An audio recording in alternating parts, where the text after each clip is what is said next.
여러분 안녕하십니까? 시사쇼 정치다 김보건입니다. 총선이 30일 앞으로 다가오면서 여야 대표들의 공방이 거칠어지고 있습니다. 상대당에 대해 패륜공천, 패륜정당이라고 목소리 높여 공격했는데 날선 발언들과 막말 논란까지 자세히 짚어드리겠습니다. 민주당의 위성정당인 더불어민주연합 비례대표 후보들에 대한 논란이 커지고 있습니다. 어떤 이력이 논란이 되는 건지 집중 분석해드리겠습니다. 저는 1분 뒤에 돌아옵니다.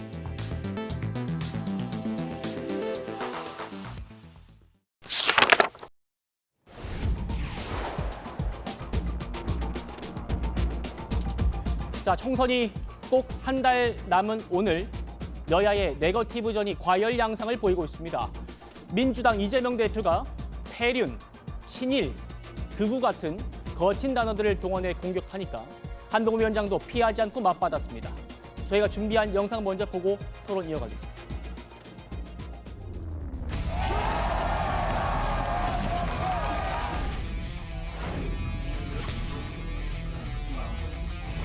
패륜 공천입니다. 흠난 공천하는 겁니까? 뻔뻔 공천, 부패 공천, 그리고 국정 난맥 공천. 열거하자면 끝이 없습니다. 국민들은 그 얘기 듣고 딱 한 사람을 떠올렸을 것 같습니다. 거기에 해당하는 사람 이재명 한 사람밖에 없습니다. 풍수 패륜 욕설, 배우와의 의혹 문제, 음란 공천 역시 다 해당되죠.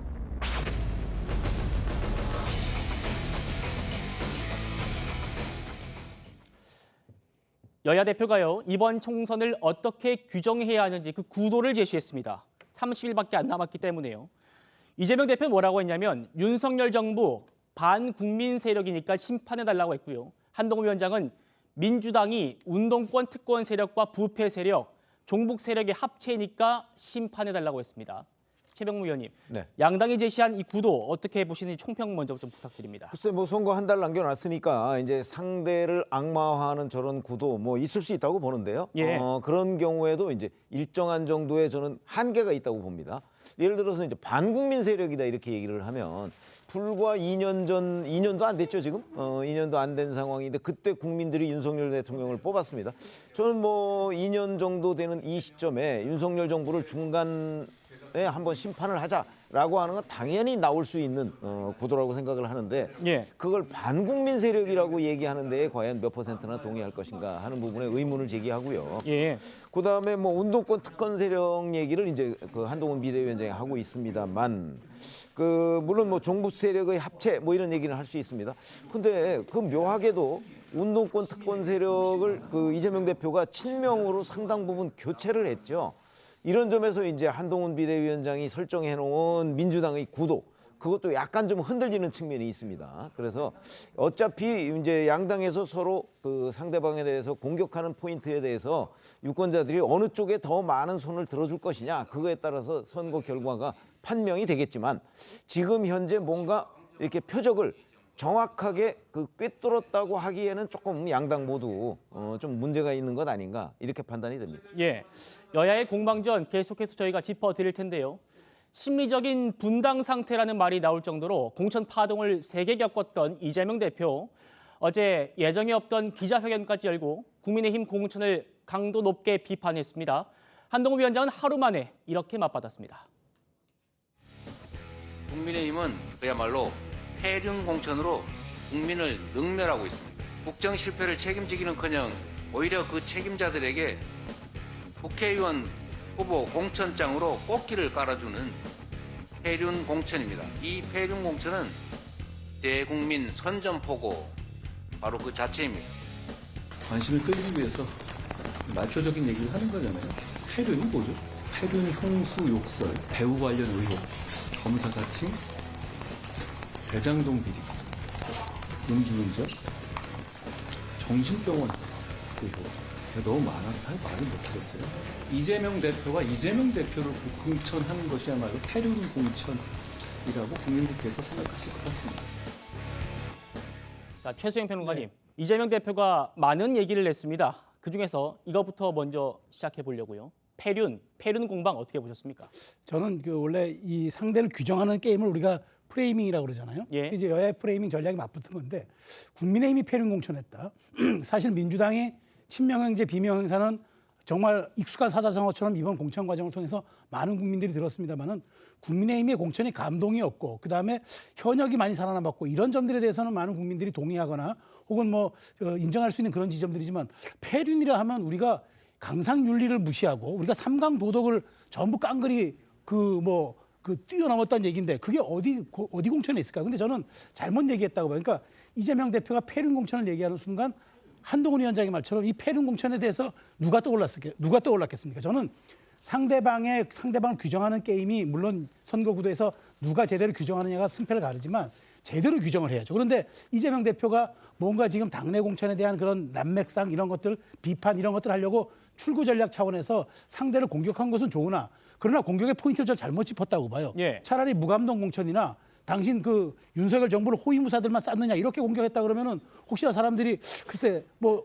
조금이라도 동의할 수 있는 지점이 있는지 모르겠지만 폐륜 공천하는 순간 오히려 민주당의 난백상이 먼저 떠오르거나 아니면 이재명 대표가 연상되는 그런 역효과 현상을 낳았을 것 같아요. 그래서 저는 상대를 규정하는 이 선거의 그 전략이 매우 중요한데 이재명 대표가 뭔가 과도한 의혹 때문에 우리도 뭐 스포츠 경기에서 몸에 힘이 들어가면 헛스윙 한다고 하지 않습니까? 예. 조금 제가 보기에 오버했던 그런 언어가 아닐까. 오히려 바로 되치기를 당하는 건 저건 좋지 않은 거라는 그 방증이죠. 이재명 대표가 무리수를 좀 더 둔 것 같다라는 말씀 주셨고요. 이재명 대표 얘기를 더 많이 했습니다. 친일 공천, 극우 공천, 뻔뻔 공천, 부패 공천 여러 말을 더 보탰는데요. 한동훈 위원장이 맞불까지 이어서 한번 들어보시죠. 이토 히로부미를 칭송하고 일본 비판을 열등의식으로 폄하하는데 이런 분들 공천한 거 그야말로 친일 공천 아닙니까? 친일 공천이라고까지 했던데요? 법카로 일제 샴푸 사 쓰신 분입니다. 이 5.18을 폄훼하는 후보를 과감하게 공천했습니다. 그야말로 극우 공천입니다. 극우 공천? 일베 출신 누구 있습니까? 여기 우리 일베 출신 있어요? 이재명 대표 스스로 일베 출신이라고 하지 않았습니까? 국민의힘의 저 폐륜 공천, 뻔뻔 공천, 부패 공천. 부패 공천? 할 말이 없습니다. 대장동, 백현동 세상에 이렇게 많은 사안이 한꺼번에 기소된 정치인이 지금 대한민국에 존재합니까? 자, 김진욱 대변인님. 그러니까 이재명 대표는 보면 국민의힘 후보 한 명 한 명의 그런 의혹들을 제기한 것 같은데 한동훈 위원장은 그거 다 합쳐가지고 이재명 대표 혼자 해당되는 거 아니냐 이 얘기입니다. 그 한동훈 위원장님의 이게 독특한 언어 스타일이신 것 같아요.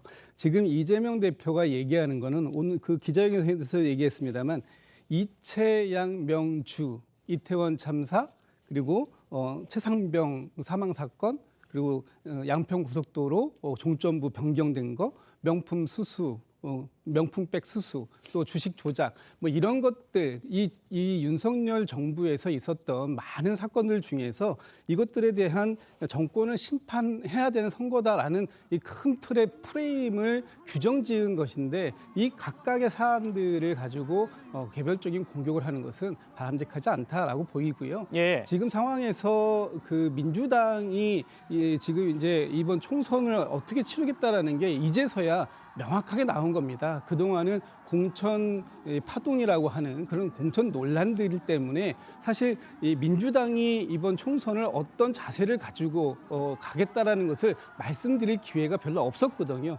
그것을 이제 어제 기자회견을 통해서 조목조목 분석해서 말씀드린 거다. 이렇게 말씀드리겠습니다. 예, 이재명 대표 그동안 공천 파동 때문에 말을 아껴왔는데 이제서야 공천 구도를 명확하게 국민들께 제시한 거다 이렇게 말씀 주셨어요. 송 변호사님 어떻게 보십니까? 워낙에 비명행사 공천 파동의 여파가 컸기 때문에 이재명 대표로서는 외부로 화살을 돌려서 내부를 단합시켜야 되는 그런 처지는 이해를 합니다. 그런데 바둑에도 보면 우리가 공피고화라는 격언이 있지 않습니까? 상대를 공격하기 전에 내 자신을 먼저 돌아보라 그런 얘기인데요. 지금 이재명 대표가 얘기한 사례들은 전부 다 민주당의 발례가 있습니다. 예를 들면 뭐 폐륜 공천, 음란 공천 얘기하는데 그거야말로 아까 최수영 평론가도 말씀하셨지만 형수 욕설이 바로 떠오르지 않습니까? 그리고 뭐 사면 공천 얘기했는데 김민석 의원 같은 경우는 민주당에서 적격 판정할 때 그 과거의 정치자금법 위반으로 받은 추징금도 완납이 안 된 상태였다고 합니다. 그리고 예. 돈봉투 공천 얘기했는데요. 민주당의 그 인천 동미추홀갑의 허종식 의원 전당대회 돈봉투 수수로 기소가 되어 있는데도 지금 민주당에서 공천을 받았습니다.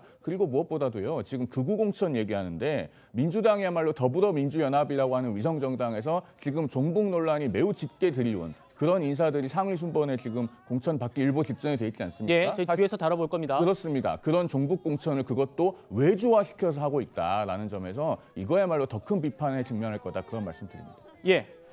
자, 총선을 딱 한 달 앞두고 있기 때문에 두 양당 대표가 생각하는 총선 목표 의석수는 어떨까 궁금한데요. 들어보시겠습니다. 어떻게든 단 1석이라도 우리가 일당이 되는 것이 현실적인 목표고 좀 욕심을 낸다면 151석을 확보하는 것입니다. 언제나 낮은 자세로 절박하게 교만하지 않고 국민에게 호소드리는 점은 결코 국민의힘에 일당의 위치를 주거나 특히 과반을 허용하게 되면 지금까지 겪었던 것은 상상도 비교도 안 될 만큼 엄청난 퇴행과 민주주의 파괴, 민생 파괴가 이어질 것이라는 점을 제가 숫자를 가지고 말하는 것은 평가받는 사람 입장에서 좀 건방진 거다라는 말씀을 드린 적이 있고요. 그 입장 그대로입니다. 저희는 낮은 자세로 끝까지 최선을 다하겠다라는 입장입니다. 제가 제 입에서 우리는 몇 석을 목표로 한다는 말이 4월 10일 전에 나오지는 않을 겁니다. 최 교수님, 네. 이재명 대표는 목표가 과반이라고 명확하게 얘기를 했습니다. 한동훈 위원장은 우린 좀 겸손하게 갈 겁니다. 어떻게 들으셨습니까? 이재명 대표의 목표가 좀 낮아진 것 같아요. 지난번에는 처음에 이제 과반을 얘기했었는데 151석을 얘기했는데 지금 얘기는 일단은 일당이 되는 거. 일당이라는 건 꼭 150석이 안 돼도 일당이 될 수 있죠. 그렇죠. 이제 뭐 어느 정도도 일단 과반이 안 되면서 이제 1당, 2당이 나눠질 수 있는 건데 지금 일단 일당이 목표인데 더 목표를 크게 잡는다면 151석이다 이렇게 얘기를 했단 말이에요. 그러니까 최근에 여러 가지 지금 민주당의 공천에 관련된 여러 가지 좀 그 파동 이런 것들을 의식한 것 같아요. 문제 이제 151석이라는 수치를 제시한 게 건방지다 이렇게 얘기를 했는데 뭐 정당의 선거를 지휘하는 지도부가 얘기할 수 있죠. 그거는 151석 얘기할 수도 있고 160석을 잡을 수 있는 건데 이건 뭐 그냥 수화적으로 한 얘기 같아요. 한동훈 위원장이 뭐 151석을 얘기하지 않겠다 우리는. 왜냐하면 국민들에게 평가받는 입장에서 우리가 목표를 하는 게 이제 태도 자체가 낮은 자세가 아니다라는 얘기인데 예. 이재명 대표로서는 어쨌든 절박함이 있겠죠. 지금 180석인데 목표가 엄청 낮아진 거 아닙니까? 지금 180석에서 151석이니까. 그렇죠. 현재 의석보다 네. 훨씬 낮은 훨씬 목표 낮아지는 의석이에요. 거고 지난 총선에 비해서 국민의힘은 지난 총선 이제 지역구에서 103석밖에 못 얻었는데 지금 많이 높아진 거예요. 지금 적어도 민주당 우위의 선거 구도는 지금 현재로서는 적어도 많이 없어졌단 말이에요. 앞으로 이제 공천 국면이 끝나고 어떻게 이제 프레임이 될지 모르겠습니다만 적어도 그런 상황 속에서 151석을 얘기한 거는 민주당으로서는 상당히 절박함을 느끼고 있다고 생각합니다. 예, 알겠습니다. 자, 지난 주말과 그리고 오늘까지 이어진 이재명 대표 관련 논란이 있습니다. 바로 지역구 유세 도중에 이 대표가 이찍이라는 말을 쓴 건데요. 이찍, 지난 대선에서 기호 2번인 윤석열 후보를 찍은 그런 사람을 폄하하는 그런 말입니다. 보고 오시죠.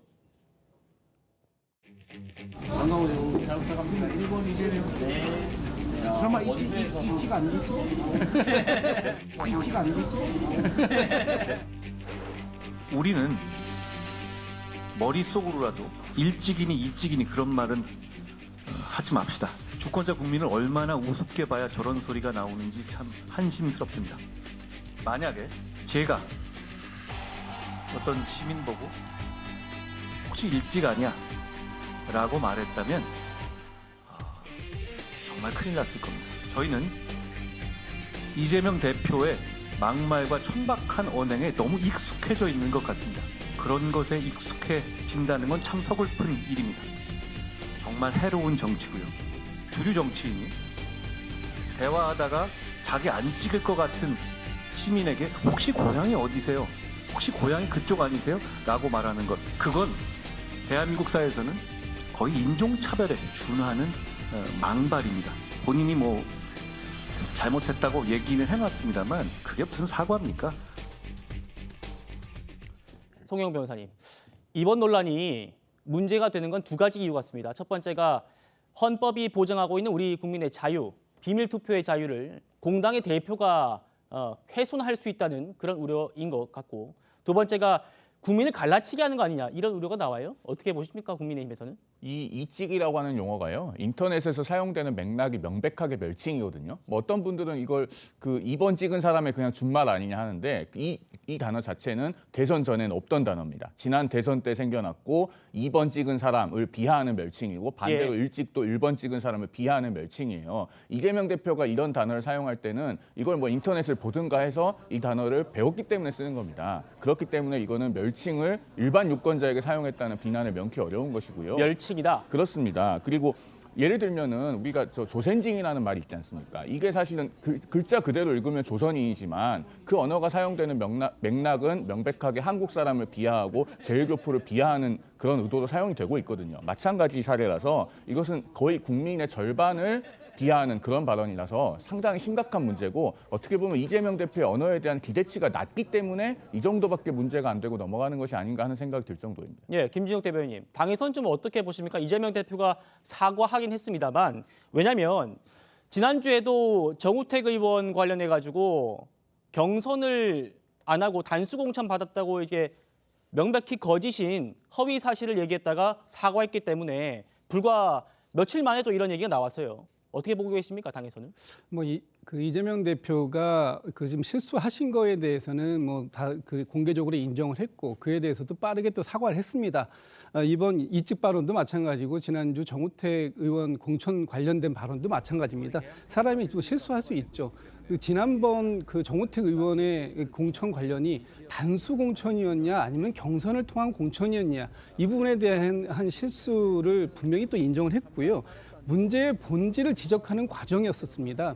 문제의 본질은 단수를 받았다, 경선을 통했다가 아니라 정우택 의원이 돈봉투 수수한 의혹이 있는데 이런 분들을 국민의힘에서 공천을 했기 때문에 이 공천을 대하는 태도에 문제가 있는 거 아니냐라는 무슨 것을 지적한 것이거든요. 그래서 이 부분을 좀 명확하게 했으면 좋겠고, 또 하나는 지금 한동훈 위원장께서도 그 뭐 이직 발언이 뭐 멸칭이다, 뭐 비하다, 이렇게 그 뭐 차별적 언사다 이렇게 이해하시는데, 예.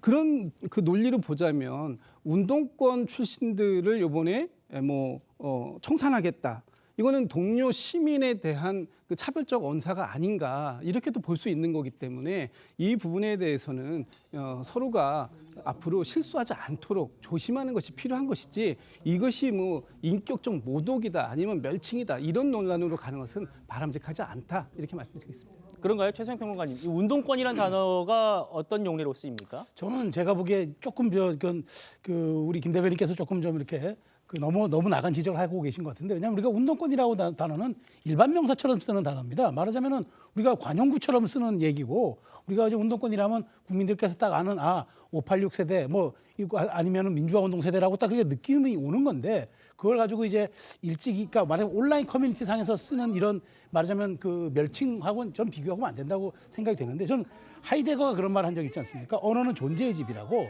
저는 그 말이 매우 타당하다고 봐요. 왜냐하면 이재명 대표의 사고와 생각, 태도, 이 모든 것들이 언어를 통해서 집약되는 건데, 이재명 대표는 저런 일들이 너무 잦고 실수가 너무 많아요. 그럼 그렇다면 이재명 대표가 어떻게 국민을 대하고 있는지, 어떤 생각을 갖고 정치에 임하고 있는지, 이것이 저는 이제 아주 자연스럽게 드러나는 그 방증이라고 보기 때문에, 한동훈 위원장의 얘기대로 우리가 너무 익숙해져 있는 거 아닌가. 그렇기 때문에 몰라서 넘어갈 수 있지만, 이게 만약 선거 국면이 아니었으면 또 묻힐 수도 있는 얘기였지만, 선거 국면이다 보니까 지금 이게 국민을 갈라친다, 공당의 대표냐, 이런 지적이 나오는 거예요. 그래서 제가 보기에 이재명 대표가 이거는 정말 제가 보기에 사과를 했다 하더라도, 이렇게 이재명 대표는 사과하고 난 다음에도 워낙 말을 자주 바꾸기 때문에 저는 이 부분도 조금 국민들의 눈높이에서 봤을 때는 비판적 시각이 있을 수 있다고 생각합니다. 예, 이번 총선 30일 앞두고 있는데 네거티브 너무 과열된다, 그리고 혐오 발언이 벌써부터 이렇게 나오면 되겠느냐, 이런 여론들이 많은 것 같습니다.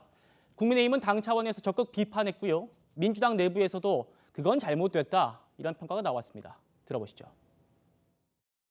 민주당 안에서 비명을 학살했던 일은 결국은 국민들에게도 그대로 벌어질 것입니다. 이찍이란 발언도 괜히 나온 것은 아니라고 생각합니다. 국민마저도 갈라치고 비명을 학살했듯이 국민들에게도 이찍이라는 것을 색출하려고 들 것입니다. 국민을 갈라치는 사람은 모두에 대한 정치를 할 수 없습니다. 지금 대통령께서 보면 야당을 지지하는 사람들은 아예 사람 취급도 안 하는 경우도 많아 보여서 우리가 굉장히 속상한데 그쪽이 그렇다고 해서 우리도 무심코 그렇게 해서는 안 된다. 그것은 맞다. 그래서 대표께서도 사과한 거 아니겠냐 이렇게 생각합니다. 자, 이 이직 논란이요. 이번에 처음 나온 얘기가 아닙니다. 불과 엿새 전에 정청래 최고위원이요. 한동훈 위원장과의 토론을 제안하면서 김건희 여사 대신 한 위원장이 2분간 말할 기회를 주겠다. 왜 2분이겠냐? 그쪽은 이직이니까 라는 글을 올린 적이 있습니다. 최병무 의원님. 네. 이게 이직이라는 표현, 아까 저희 패널분도 말씀 주셨습니다만 인터넷에서 극단적인 지지층이 쓰는 그런 표현들을 우리 정치권이 제도권에서도 쓰고 있는 이런 문제입니다. 그러니까 이재명 대표나 정청래 최고위원이 저런 발언들을 아주 자연스럽게 지금 쓰고 있죠. 그 얘기는 본인들이 문제의식을 별로 느끼지 못하고 있는 거예요. 왜냐하면 저희 같은 경우 무슨 실언을 한다고 하면 말을 해놓고서라도 뭐 의도하지 않았더라도 말을 해놓고서라도 이게 조금 과했나 싶으면 바로 뭐 사과를 한다든가 수정을 하게 되잖아요. 예. 근데 이재명 대표는 그렇게 하지 않았어요. 국민의힘의 지적이 있기 전까지 이직 발언에 대해서 사과하지 않았고요. 그다음에 정청래 최고위원은 몰라요. 지금까지도 본인이 이직 발언을 한 것이 얼마나 문제가 있는 발언인지 모르고 있다고요. 이런 걸 보면 제가 보기에는 이제 이재명 대표나 정청래 최고위원 같은 경우는 뭐 인터넷이나 이런 데 이제 본인들 그 지지층하고는 저런 발언들을 굉장히 지금 다양하게 소통하고 있는 것으로 보여요. 그러니까 그 발언들이 다른 사람하고 얘기할 때도 그냥 무심결에 다 나오는 거예요. 네. 그렇기 때문에 지금 이재명 대표와 정청래 최고위원 등이 뭐 소통은 그 지지자들과 좀 하고 있는 것으로 보이는데 그 지지자들이 이직이라는 발언을 그냥 쉽게 아무런 문제의식 없이 얘기할 수 있을 정도의 그 강성 지지층들이구나. 그러면은 이제 결국 중도층, 결국 뭐 선거는 중도층이 저항한다고 하는데 그 중도층과의 소통에는 매우 소홀하구나 하는 걸 느낄 수 있는 대목이라고 생각합니다. 예, 최창일 교수님. 저는 지금 처음부터 지금 이제 공천 국면 대체로 마무리되면서 처음부터 여야의 이 수장들의 발언이 너무 날이 서 있어요. 네. 날도 서 있고 너무 저질이고 저급하고 저열합니다. 그러니까 지금 특히 이직이라는 뭐 단어에 대해서는 다들 말씀하셨으니까 그런 단어를 그렇게 쉽게 쓸 수 있는 게 아니죠. 그러니까 말하자면 지금 선거를 하는 거 아닙니까? 당내에서의 토론이 아니고 당내에서 얘기하는 게 아니기 때문에 특히 이제 민주당도 그렇고 국민의힘도 그렇고 중도로 확장하는 게 굉장히 중요하잖아요. 특히 수도권에서. 그럼 이런 그들의 발언 한마디 한마디가 중도 유권자들에게 또는 수도권 유권자들, 뭐 전 유권자도 마찬가지긴 합니다만 어떻게 비칠까 좀 생각해야 될 것 같아요.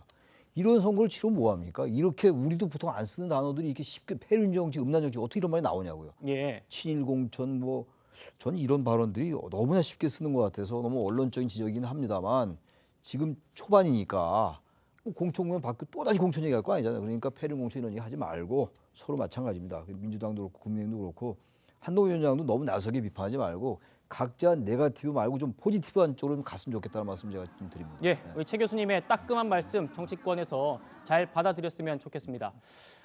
이직 논란 여기까지 하고요. 저희는 총선을 30일 앞두고 여야가 본격적으로 선거운동하고 있는데 그거 좀 짚어보도록 하겠습니다. 격전지 유세에 좀 힘을 여야가 모두 싣고 있는데요. 지난주에 충청과 경기 남부 등에 힘을 실었던 국민의힘 한동훈 위원장은 이번 주에 경기 고양시를 시작으로 내일은 영등포구, 양천구, 그리고 14일 부산, 15일 호남, 16일 경기 평택을 찾는 일정입니다. 저희가 일주일치 유세 일정을 쭉 보여드렸는데요. 최수영 평론가님, 네. 부산 경남을 빼고는 험지순례다 이런 얘기가 나와요? 어떻게 보십니까? 그러니까 한동훈 위원장이 지금 보면은 지난번에 이제 워낙 그 국민의힘이 21대 총선에서 의석을 적게 했잖아요. 그러다 보니까 기존에 있었던, 그러니까 말하자면 PK나 TK 이런 이제 전통적 지지가 강한 이런 지역은 피하고 지금 먼저 제가 보기에 탈환해야 하는 지역. 그러니까 이 한동훈 비대위원장이 가장 비대위원장으로서 먼저 돌았던 것이 한강벨트하고 수원의 남부벨트입니다. 그리고 이제 충청을 찾았다가 다시 이제 말하자면 지금 전남으로 가서 올라오는 건데 저는 이렇게 봅니다. 지난 박근혜 대통령이 대선 당시에 박근혜 대통령이 가장 먼저 공식 선거운동 기간 첫 유세 일정을 호남으로 잡았습니다. 예. 그렇게 열심히 공을 들인 결과 당시 그때 보수정당 후보로서 대선 때 처음으로 두 자릿수 지지율을 기록했습니다. 그러니까 한동훈 위원장도 아마 그런 벤치마킹. 그러니까 험지라고 해서 나중에 가는 게 아니라 선제적으로 먼저 감으로써 우리가 진정성을 보여주고 끊임없이 계속 구애할 때 비로소 그게 답이 온다. 그러다 보니까 한동훈 위원장 같은 경우는 지금 국민의힘이 처음으로 우리 헌정사 이래 보수 정당으로서는 전국에 다 모든 후보를 낸다고 지금 하지 않습니까? 그거는 굉장히 의미가 있는 거고 더더군다나 그 지금 그 호남에 출마하는 분들에게는 전부 기타금까지 지원했어요. 그러니까 당이 이거는 정말 물리적으로 시간적으로 다 공을 들이겠다는 의미인데 한동훈 위원장은 험지에 대한 어떤 그런 수복 의지뿐만 아니라 정말 국민으로서부터 다 인정받겠다는 그런 전국 정당 거기에 대한 의지도 매우 강한 것 같은 그 전략을 동선에서 제가 읽습니다. 험지에 대한 수복 의지 그리고 전국 정당을 향하는 그런 목표 이렇게 분석을 해주셨고요. 한동훈 위원장 오늘 경기 고양시를 찾았습니다. 메가 서울 그리고 경기도 분도를 다시 한번 약속했습니다. 들어보시죠. 저는 지금까지 우리 상대당이 이상한 소리 하면은 그거 하나하나 넘기지 않고 계속 싸워왔습니다. 그런데 저는 앞으로도 그렇게 할 겁니다. 그냥 민주당과 싸우는 건 그냥 제가 하겠습니다. 그러니까 여러 후보님들은 그리고 우리 당의 모든 자원들은 오늘 고향 시민을 뵙는 것처럼 이 지역과 이 시민의 미래에 대한 비전 그리고 가장 원하시는 그걸 반드시 해결하는 우리는 그럴 준비가 돼 있습니다. 고향에 대해서는 그런 여러 가지 생각도 있잖아요. 과거처럼 서울 편입 아니면 경기 분도 둘 중에 하나만 선택하는 것이다. 그래가지고는 저는 일은 절대 되지 않는다고 생각합니다. 서로 간에 반대를 할 거거든요. 자기 걸 먼저 추진하기 위해서. 우리의 답은 이겁니다. 한꺼번에 추진한다. 원하는 대로 해드린다. 그리고 원샷법을 통과시켜서 한 번에 해결한다는 겁니다. 이런 일을 할 때는 좀 저질러 버려야 된다고 생각해요. 오늘 고양시에서도 한동훈 위원장을 향한 지지자들의 열기가 매우 뜨거웠습니다. 보시고 정책 얘기 좀 더 얘기 나눠보도록 하겠습니다. 보수 정치인들이 이렇게 꼬매는 거죠.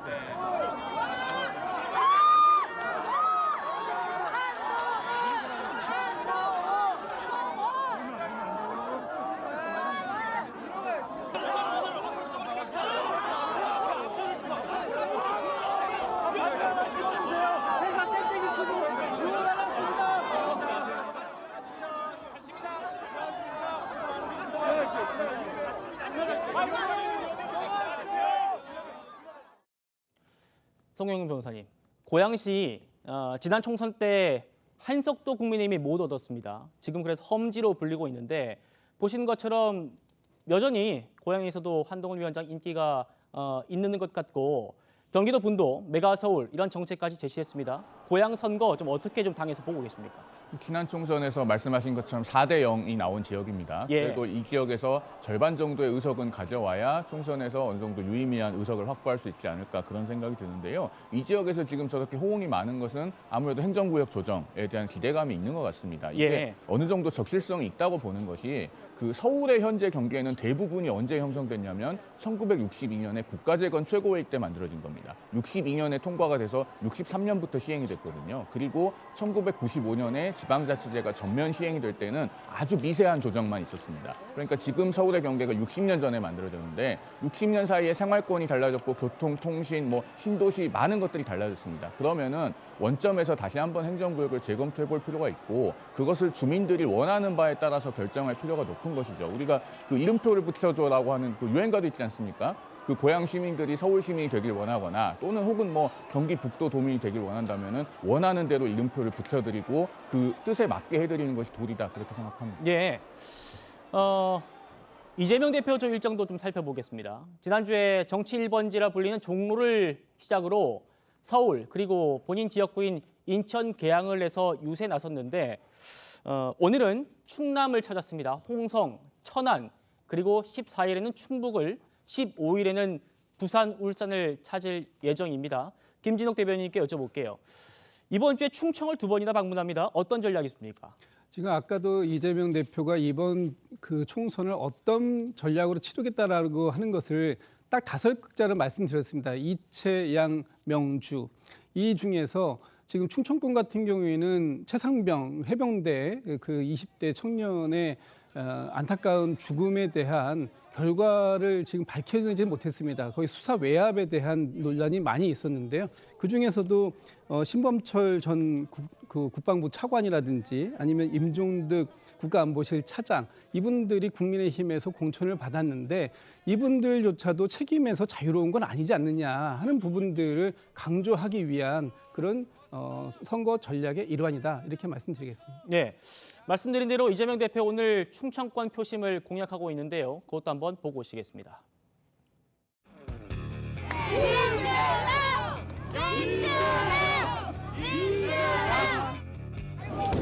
지나가실게요.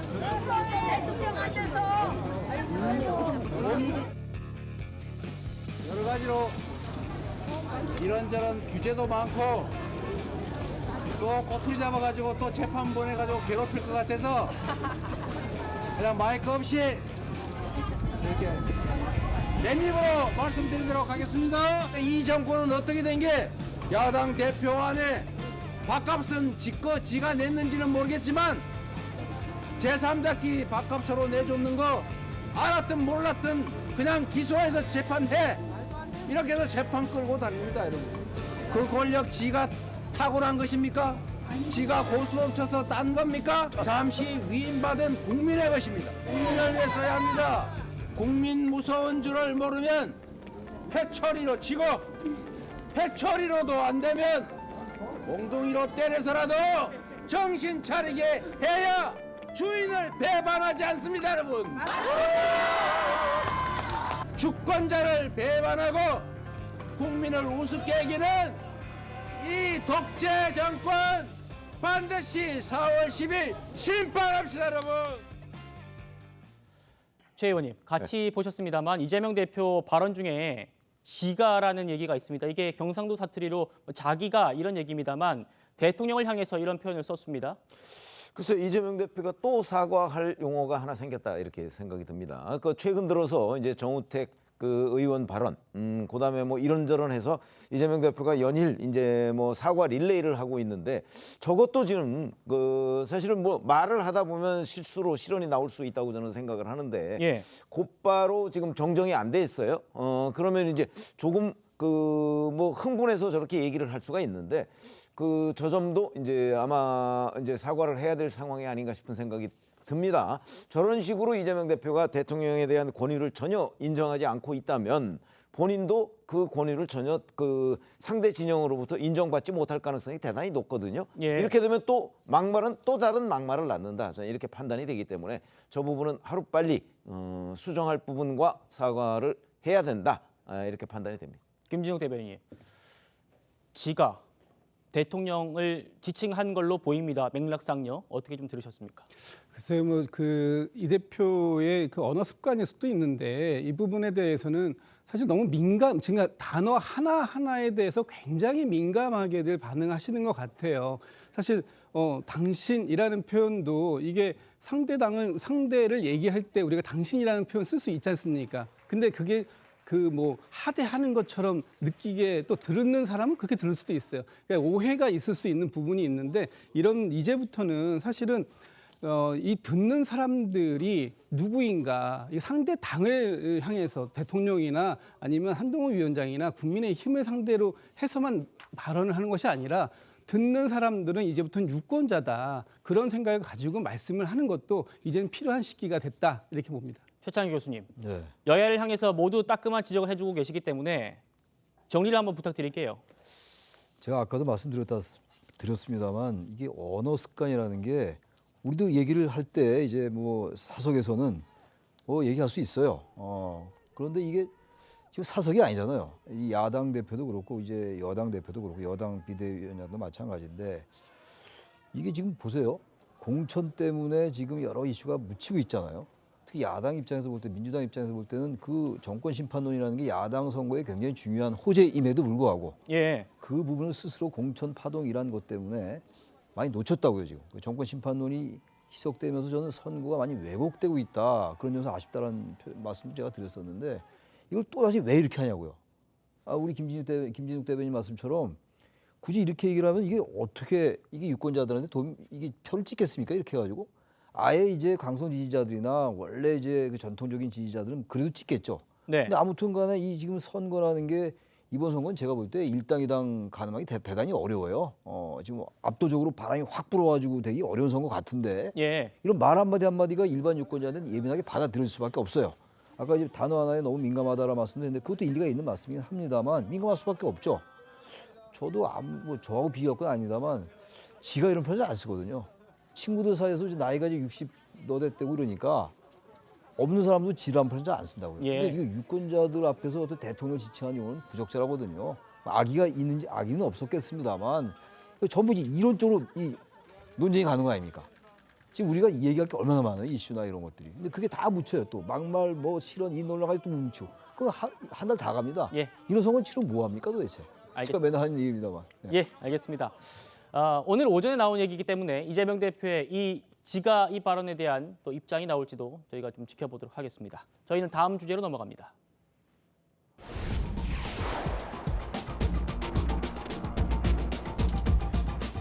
민주당이 주도하는 위성정당 더불어민주연합을 통해서 국회에 진입이 사실상 확실시 되는 진보당과 시민사회 인사들이 거의 확정이 됐습니다. 그 면면에 대해서 민주당 내부에서도 우려가 나오고 있는데요. 특히 비례 1번 전지혜 후보 얘기입니다. 들어보시죠. 이제 국회 입성하셨네. 네, 어디 이렇게 할까요? 윤석열 정권 심판이라는 이 중대한 사안 앞에서 네. 의미 있는 성과를 이뤄낸 결과라고 생각을 하고 윤석열 정권을 이제 정체성을 딱 규정을 한다면 민주주의 파괴 정권, 친일 정권, 네. 이런 역사 의식이 없는 정권 이런 부분에 있어서 네. 많은 국민들이 분노를 하고 계시고 최수영 평론가님, 지금 이분이 전지혜 후보입니다. 시민사회 목인데 여성 1번이어서 이번에 지그재그로 이제 하기 때문에 이분이 이제 더불어민주연합의 비례대표 1번이 될 가능성이 큰 분입니다. 그런데 이분 이력을 보면 한미연합훈련 반대 시위 그리고 반일 시위를 주도했던 분이란 말입니다. 비례대표 1번의 상징성이 있는데 어떻게 좀 평가하십니까? 우리가 야구에서도 1번 타자면은 가장 에이스급들을 투입하지 않습니까? 가장 1번에다가 이런 분을 집어넣는다는 거는 저는 제가 보기에 민주당에 그러면 민주당의 당원 당규에 우리의 국채를 부정하거나 국시를 부정하는 게 들어 있습니까? 이분들 결의하나라는 데는요. 사실은 우리 지금 뭐 주한미군 철수라든가 그다음에 지금 한미동맹이라든가 이런 걸 전적으로 거의 부정하다시피 하는 거예요. 근데 여기다 더 심각한 문제는 이분이 추천될 때 결의하나 이사장을 맡고 있는 조성우 씨라는 분이 말하자면 추천위원을 했다는 겁니다. 심사위원을 한 거예요. 자, 그러면은 선수와 심판이 같이 뛰고 같이 했다는 얘기인데 이게 공정합니까? 이렇게 해서 시민사회 연대라고 큰 틀을 품는다고 민주당이 얘기하는데 이렇게 가려고 위성정당 만들어서 그 이분들의 원내 진입을 돕습니까? 그러니까 민주당이 숙주 얘기한다고 한동훈 위원장이 직격하는 거예요. 그렇기 때문에 이분들이 그러면 이렇게 하지 않으면 자력을 어떻게 원내에 진출하겠습니까? 그렇기 때문에 저는 이 부분에 대해서 민주당이 오히려 저분들이 지금 뭐 국회 가는 것처럼 행동하는데 여기에 대해서 설명할 필요가 있어요. 그래야지 아니 녹색 정의당 같은 정말 제3지대에 있는 정당은 자신들과 연대하지 않는데 왜 이런 정당들이 연대해서 1번을 줍니까? 여기에 대해서 저는 대국민 설명을 하고 이게 아마 지금은 묻혀 있어도 아마 캠페인 과정에서는 이게 굉장히 문제가 될 거라고 저는 생각이 돼요. 예, 송 변호사님. 지금 평론가님 말씀 주셨습니다만 이 전지혜 후보가 있는 결의 하나라는 단체 이사장이 범민련, 이곳 이적단체로 규정된 곳입니다. 이곳에서 활동을 했던 분이고 그러다 보니까 이 결의 하나라는 곳이 통진당의 후신인 진보당과도 밀접한 거 아니냐 이런 얘기가 나오고 있습니다.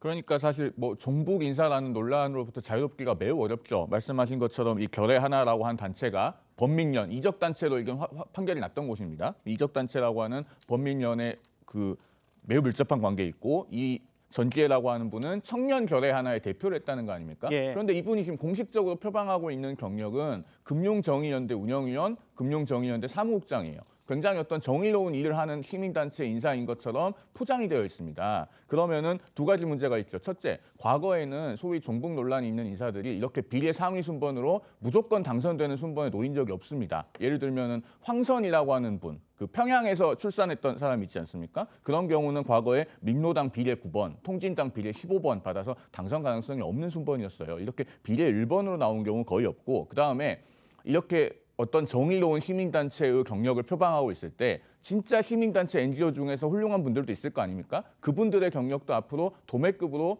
다 의심을 받게 될 겁니다. 결국은 민주당이 이번 지금 비례연합정당에서 이 잘못된 공천으로 끼친 해악이 두고두고 우리 민주주의를 크게 침식할 것이다. 저는 그렇게 봅니다. 예, 한동훈 위원장도요. 노골적으로 종북 인사들을 포함시켰다 이렇게 꼬집었습니다. 들어보시죠. 이건 좀 너무한 것 아닙니까? 민주당 위성정당의 비례에 면면이 드러나고 있습니다.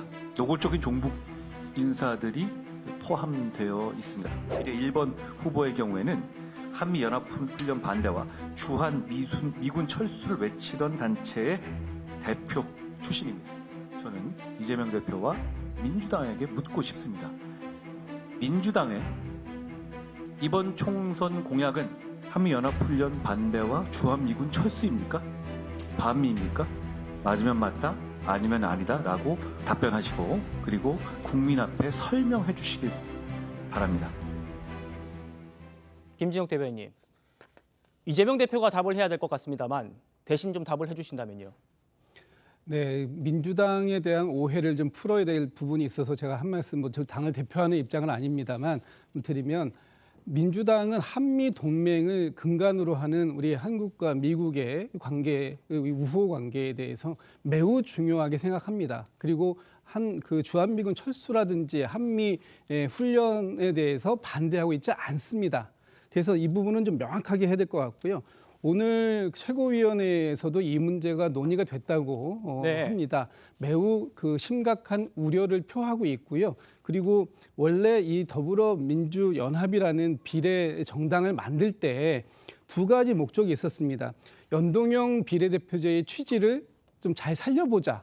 그럼에도 불구하고 위성정당이라는 비판을 받을 수밖에 없는 부분에 대해서는 우리가 사과하고 이해를 구하자. 이런 부분이 있었고요. 또 하나는 지금 이 비례의 순번은 아직 확정된 게 아닙니다. 네. 각 지금 시민사회 세력, 또 그다음에 새진보, 또 진보당 이쪽에서 각각의 후보를 지금 추천하는 단계에 있습니다.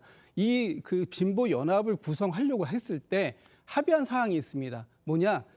이 각 당과 시민사회가 추천한 비례 후보들에 대해서는 국민 눈높이에 맞게 철저히 검증한다. 이런 합의가 있었기 때문에 저는 이 부분에 대해서 문제가 지금 되고 있는 상황이라 이 부분에 대해서도 분명한 논의가 좀 추가적으로 있어야 된다고 저 자신도 생각하고 있고요. 예. 이 부분에 대해서는 조금 더 지켜볼 필요가 있다. 아직 우리 민주당에서 동의하는 그런 후보라고 확정된 게 아니기 때문에 이 부분에 있어서는 일단 민주당이 공천한 것이 아니기 때문에 아직은 좀 여지가 있다. 저는 이렇게 보고 있습니다. 잠깐만요. 김진욱 대변인님. 민주당이 이 비례 위성정당을 출범시킬 때 우려가 그런 부분이었습니다. 비례대표 후보들 검증을 어떻게 할 거냐 그랬는데 지금 이분들 사실상 확정된 분들 자당에서 검증을 해서 올린 분들 아닙니까? 그럼 검증 실패잖아요. 그러니까 그 기준 자체가 같이 모여가지고 하는 게 아니라 지금 저기는 이제 어제 오디션을 통해서 1번으로 이제 확정이 되셨다고 해요. 그렇지만 전체적인 순위를 정하는 과정에서는 각 당과 시민사회 세력들 이 분들이 연대에 참여하시고 있는 분들이 다시 한번 확실한 국민 눈높이에 맞는 후보인가에 대해서 논의를 하게끔 그렇게 합의되어 있는 부분이 있다. 제가 그 말씀 드렸고요. 네. 그 순서가 확정되는 것은 아직은 아니다. 이 정도까지만 제가 말씀드릴 수 있을 것 같습니다. 말씀대로 지금 확정된 건 아닙니다. 예. 민주당 내에서 지금 비판이 제기되고 있기 때문인데요. 지금 민주당 최고위원회가 전지의 후보 등에 대해서 재추천을 요구할 거다 이런 보도도 나오고 있습니다. 그러니까 뭐냐면 진보당 후보로 나와야 할 그런 사람들이 시민사회 몫으로 나왔다. 이 전지의 후보 아까 제가 설명드렸지만 한미동맹을 반대하고 반일운동을 했던 분인데 이 진보당 후보로 나와야 될 분 아니냐. 그분이 시민사회 몫으로 나온 게 문제다 이런 얘기고요. 두 번째, 시민사회 몫이라면 이 노동계의 사각지대에 있는 인사들이 추천됐어야 하는데 어떻게 이런 분들이 올라왔느냐. 그리고 이런 최고위원들의 문제 제기에 대해서 이재명 대표도 동의한다. 이런 지금 최고위원회 참석자들의 증언이 나오고 있습니다. 최 의원님, 어떻게 보십니까? 자, 근데 이게 이제 이재명 대표와 이 시민단체 간에 어느 정도의 공감대가 저는 있었을 거라고 생각하고, 우리가 기억하는 것 중에 하나가 이재명 대표가 이번 공천은, 특히 우위성정당의 공천은 민주당이 재검증을 할 거라는 걸 한번 얘기를 한 적이 있어요. 네. 그러니까 저는 아마 재검증을 하게 되면 거기서 이제 어떤 판단을 하겠죠. 그 절차에 지금 들어가 있다고 보는데, 문제는 어디에 있냐면 사실은 우위성정당에 맡긴 거 아니에요. 시민단체에 맡긴 거라고요. 근데 예. 시민단체가 그냥 자기네들이 뭐 회의를 거쳐서 추천한 게 아니고요. 이게 투표를 했어요. 그렇죠. 투표를 해서 전지혜 후보가 1등을 했다고요, 그중에. 그런데 그게 민주당이 마치 무슨 상황처럼 아무리 투표를 했어도 이거를 우리가 인정할 수가 없다. 이렇게 되면 투표를 한 곳에서 과연 인정할 수가 있을 것인가? 예. 민주당의 뭐 지시가 내려왔으니까 우린 그럼 바꾸자. 할 수 있을까? 이게 이제 새로운 갈등 요소가 저는 될 거라고 봐요. 그래서 자, 이건 우리는 투표로 이루어진 일이기 때문에 그럼 이 사람들 빼고 재투표한다? 그럼 또 1, 2위에 들어간 사람 아마 비슷한 사람들이 또 들어갈 텐데, 그럴 경우에 또 어떻게 할 것인가? 그래서 이게 저는 그렇게 간단한 문제가 아니라고 보거든요. 네.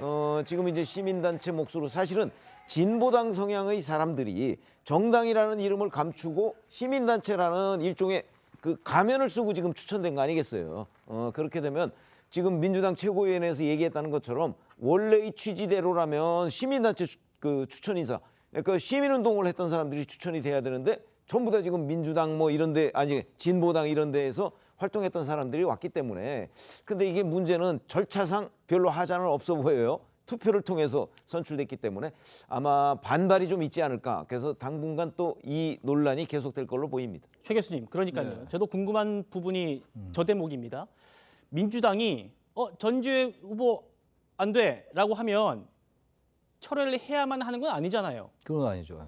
그러면 새로운 또 갈등 요소가 될 수 있겠다는 최 의원님 분석에 어떻게 동의하시나요? 그래서 이번 선거가 이번 지금 비례대표 민주당의 비례대표에서 유난히 아직 초반입니다만 뭐 한 달 남았으니까 초반이라고 보는 거예요. 일단 공청면 마무리되고 있으니까 유난히 이 이념적인 문제가 많이 나오는 것 같아요. 이 진보당이 들어가 있어서 그런지 몰라도 특히 진보당이 통합진보당의 후신이잖아요. 헌법재판소에 의해서 정당이 해산됐던 그걸 많이 떠올리는 것 같아요. 유권자들이. 그럼 이게 지금 보세요. 더불어민주당은 분명히 진보적 성향의 정당입니다만 아까 우리 김 대변인 말씀처럼 한미동맹 당연히 동의하는 것이고 아무런 이념적인 문제가 없는 정당이에요. 근데 지금 이렇게 굳이 비례연합정당이라고 해가지고 이분들이 워낙 이런 이념적인 색채를 강하게 드러내니까 원래 이 위성정당이라든지 비례대표의 취지는요. 사회적으로 과소대표된 사람들이 들어가야 되는 겁니다. 예. 그래서 아까 노동사각지대 얘기가 나왔던 건데 이게 전혀 그게 아니에요. 지금 이념적으로 다른 이념이 들어갈 수 있죠. 근데 지금 이건 뭐 이른바 종북 논란이 나오고 반미 얘기가 나오고 이런 분들이기 때문에 이건 민주당이 심각하게 고려해야 될 것 같아요. 절차상의 문제가 없다 하더라도 이건 정치니까 얘기해야죠. 이렇게 하려고 당신들한테 이 자리를 주는 게 아니라고 얘기할 수 있습니다. 이게 무슨 뭐 헌법에 딱 나와 있는 자신들의 절차가 아니기 때문에 얘기해야죠. 이거 중도층들이 이거는 대단히 우려의 눈으로 볼 것 같아요. 제가 볼 때는. 이거 운동권하고 다른 얘기입니다. 운동권 이런 건 아니잖아요. 예. 왜 이런 걸 자초합니까 민주당이? 여러 가지 좀 상황도 어려운데 왜 비례연합정당 문제 가지고 이렇게 빠져드냐고요. 전 이건 민주당이 강력하게 정정을 요구해서 바꿔야 될 것 같아요. 최수영 평론가님, 지금 민주당 최고위원회의에서 이런 얘기가 나왔다는 거예요. 진보당 후보를 시민단체로 눈속임을 했다. 동의하십니까? 그러니까 지금 이게 만일 지금 민주당에서 선거에 대해서 전략 기획을 짜고 있는 사람들이 이 회의를 한다 그러면 당연히 문제 제기를 하죠. 아니 확장성이라고는 일도 없고 그다음에 오히려 여당으로부터 종북 세력과의 연대냐고 공격을 직격을 당할 수 있는 이런 후보를 일변에 배치해놓고 이게 잘된 선거 전략이고 이게 비례대표 후보 배치다? 이렇게 얘기하면 이거는 뭔가 지금 오판하고 있는 거죠. 그러니까 저는 이렇게 봅니다. 그러니까 지금 민주당 내에서도 이 우려가 나온다는 얘기는 지금 그렇지 않아도 아마 이 선거 구도가 박빙으로 치를 텐데 지금 그렇지 않아도 조국혁신당도 지금 어떻게 연대를 맺느냐가 민주당이 굉장히 딜레마 중에 하나인데 이렇게 가버리면은 자신들의 위성정당 간판으로 이 사람들 내세운다는 건데 이거는 중도 확장력이라고 일도 없는 것이고 그야말로 말 그대로 민주당이 국민들에게 중도의 표를 달라고 얘기했을 때 오히려 바로 지적을 당할 수 있는 가장 취약하고 아픈 고리이기 때문에 저는 이거는 최고에서 얘기가 나오고 이재명 대표도 고민할 겁니다. 그런데 좀 전에 최 의원님 말씀하신 대로 자 그럼 이렇게 명시적으로 절차적으로 다 이렇게 된 거를 어떻게 뒤집느냐. 도대체 당신들이 우리 말하자면 인사검증단이냐 아니면은 우리 결재기관이냐 이렇게 얘기할 경우에는 말 그대로 줄 세우기 논란에서도 자유로울 수가 없어서 예. 민주당은 이 부분을 위성정당을 하겠다고 해놓고 정말 위성정당의 가장 대표적인 사람이랄 수 있는 녹색정의당 이런 데는 다 빼고 이렇게 취약한 곳과 연결되는 것이 지금 저는 사필기적으로 다가오고 있다 이렇게 생각이 드는 거예요. 예, 송영훈 변호사님. 지금 속보로 전해진 거에 따르면 2명의 지금 후보들, 시민사회 몫으로 올라온 2명의 후보들에 대해서 민주당이 재검토를 요구하기로 했다 이런 얘기가 있습니다. 농민 출신인 정영희 후보 그리고 청년결의 하나 대표였던 전재 후보 이 두 분에 대해서 재검토를 해달라 이렇게 요청을 할 건데 하지만 이게 아까 최 의원님 말씀 주신 것처럼 이미 절차가 끝났기 때문에 백지화는 좀 어렵지 않겠느냐 이런 얘기가 나오거든요.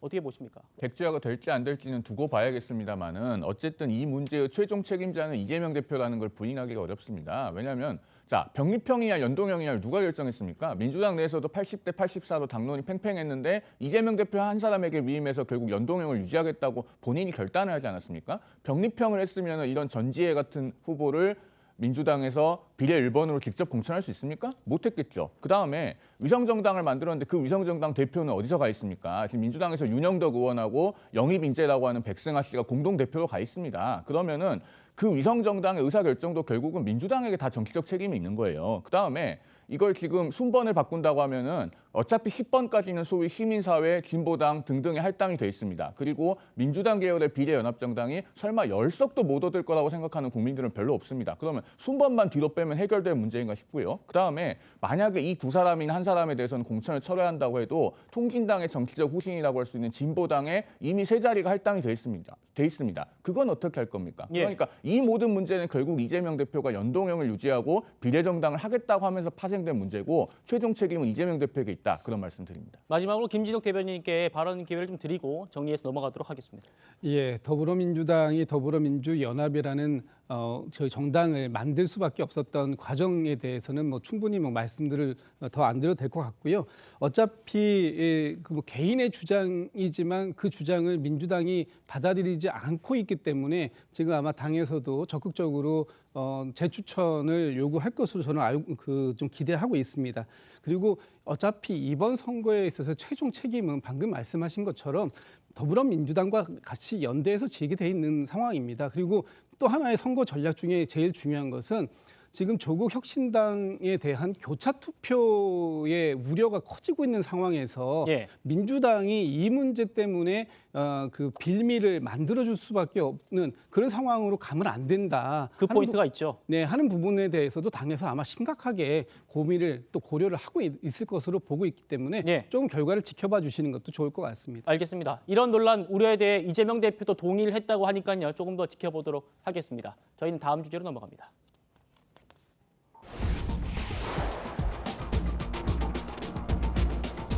자, 국민의힘과 민주당은 총선 선거 유세를 지휘할 그런 지휘부 구성에도 속도를 내고 있습니다. 축구로 치면요, 민주당은 3톱이고 국민의힘은 1톱이 될 가능성이 커졌다고 하는데 영상부터 만나보시죠. 선대위의 최고 지도부가 될 상임 공동선대위원장은 이재명 대표, 이해찬 전 총리, 김부겸 전 총리 세 분으로 했습니다. 축구에서 얘기하듯이 뭐 3톱 이런 걸 얘기하는데 이재명 대표는 바쁘시잖아요. 재판 가셔야 되고 하니까 혼자서 선거를 지휘하시기가 어려울 겁니다. 저는 이 선거를 지휘하기 위해서 불려 나온 당대표입니다. 조금 전에 민주당이 공식적으로 상임선대위원단 인선을 발표했습니다. 보시는 것처럼 이재명 대표, 이해찬 전 대표, 김부겸 전 총리 3톱 체제로 이번 선거를 치른다 그런 방침입니다. 반면에 한동훈 위원장은 이렇게 얘기했습니다. 이재명 대표는 재판에 가야 하니까 혼자 지휘하기 어려워서 그런 거고 나는 이번 선거를 지휘하려고 온 사람이니까 내가 책임지고 하겠다. 원톱 될 가능성이 큽니다. 최 의원님 어떻게 좀 평가하십니까? 사실 그 3톱이 된 민주당이 그 이유는 저는 김부겸 전 총리 때문이라고 생각을 합니다. 김부겸 전 총리는 통합의 이미지 뭐 이런 것들을 요구하고 이제 일종의 조건부로 선대위원장 취임을 한다고 그랬었거든요. 어제까지만 해도. 그러다 보니까 만약에 그냥 김부겸 전 총리를 원톱 체제로 만약 선대위원장으로 임명을 할 경우에는 거기에 통합의 이미지가 어디에 있습니까? 지금 어차피 이재명 대표가 친명 중심의 공천판을 다 짜놓고 있는 상태거든요. 그리고 이제 친문계들은 대부분 다 지금 그 뭐 축출되거나 아니면 뭐 경선에서 탈락하거나 뭐 이런 사람들이 많이 있습니다.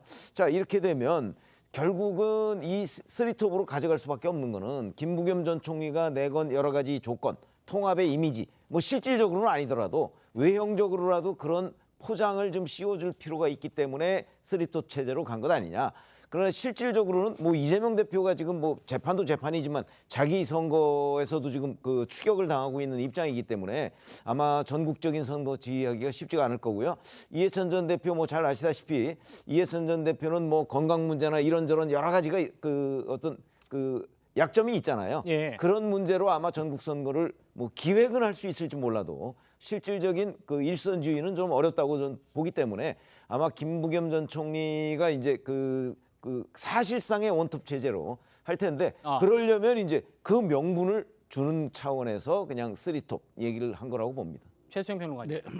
저도 이재명 대표는 당연히 들어가는 거고 이해찬 전 대표도 들어갈 것 같았다 이런 생각을 했는데 김부겸 전 총리는 의외였어요. 왜냐하면 정세균 전 총리와 함께 이재명 대표의 공천을 비판을 세게 했었기 때문에 이번에 이렇게 합류하는 건 어떤 좀 포석이 있다고 분석하십니까? 아마 제가 보기에는 이제 김부겸 전 총리도 이제 향후 마지막 남은 정치적 공간이 많지 않아요. 그래서 고민했을 겁니다.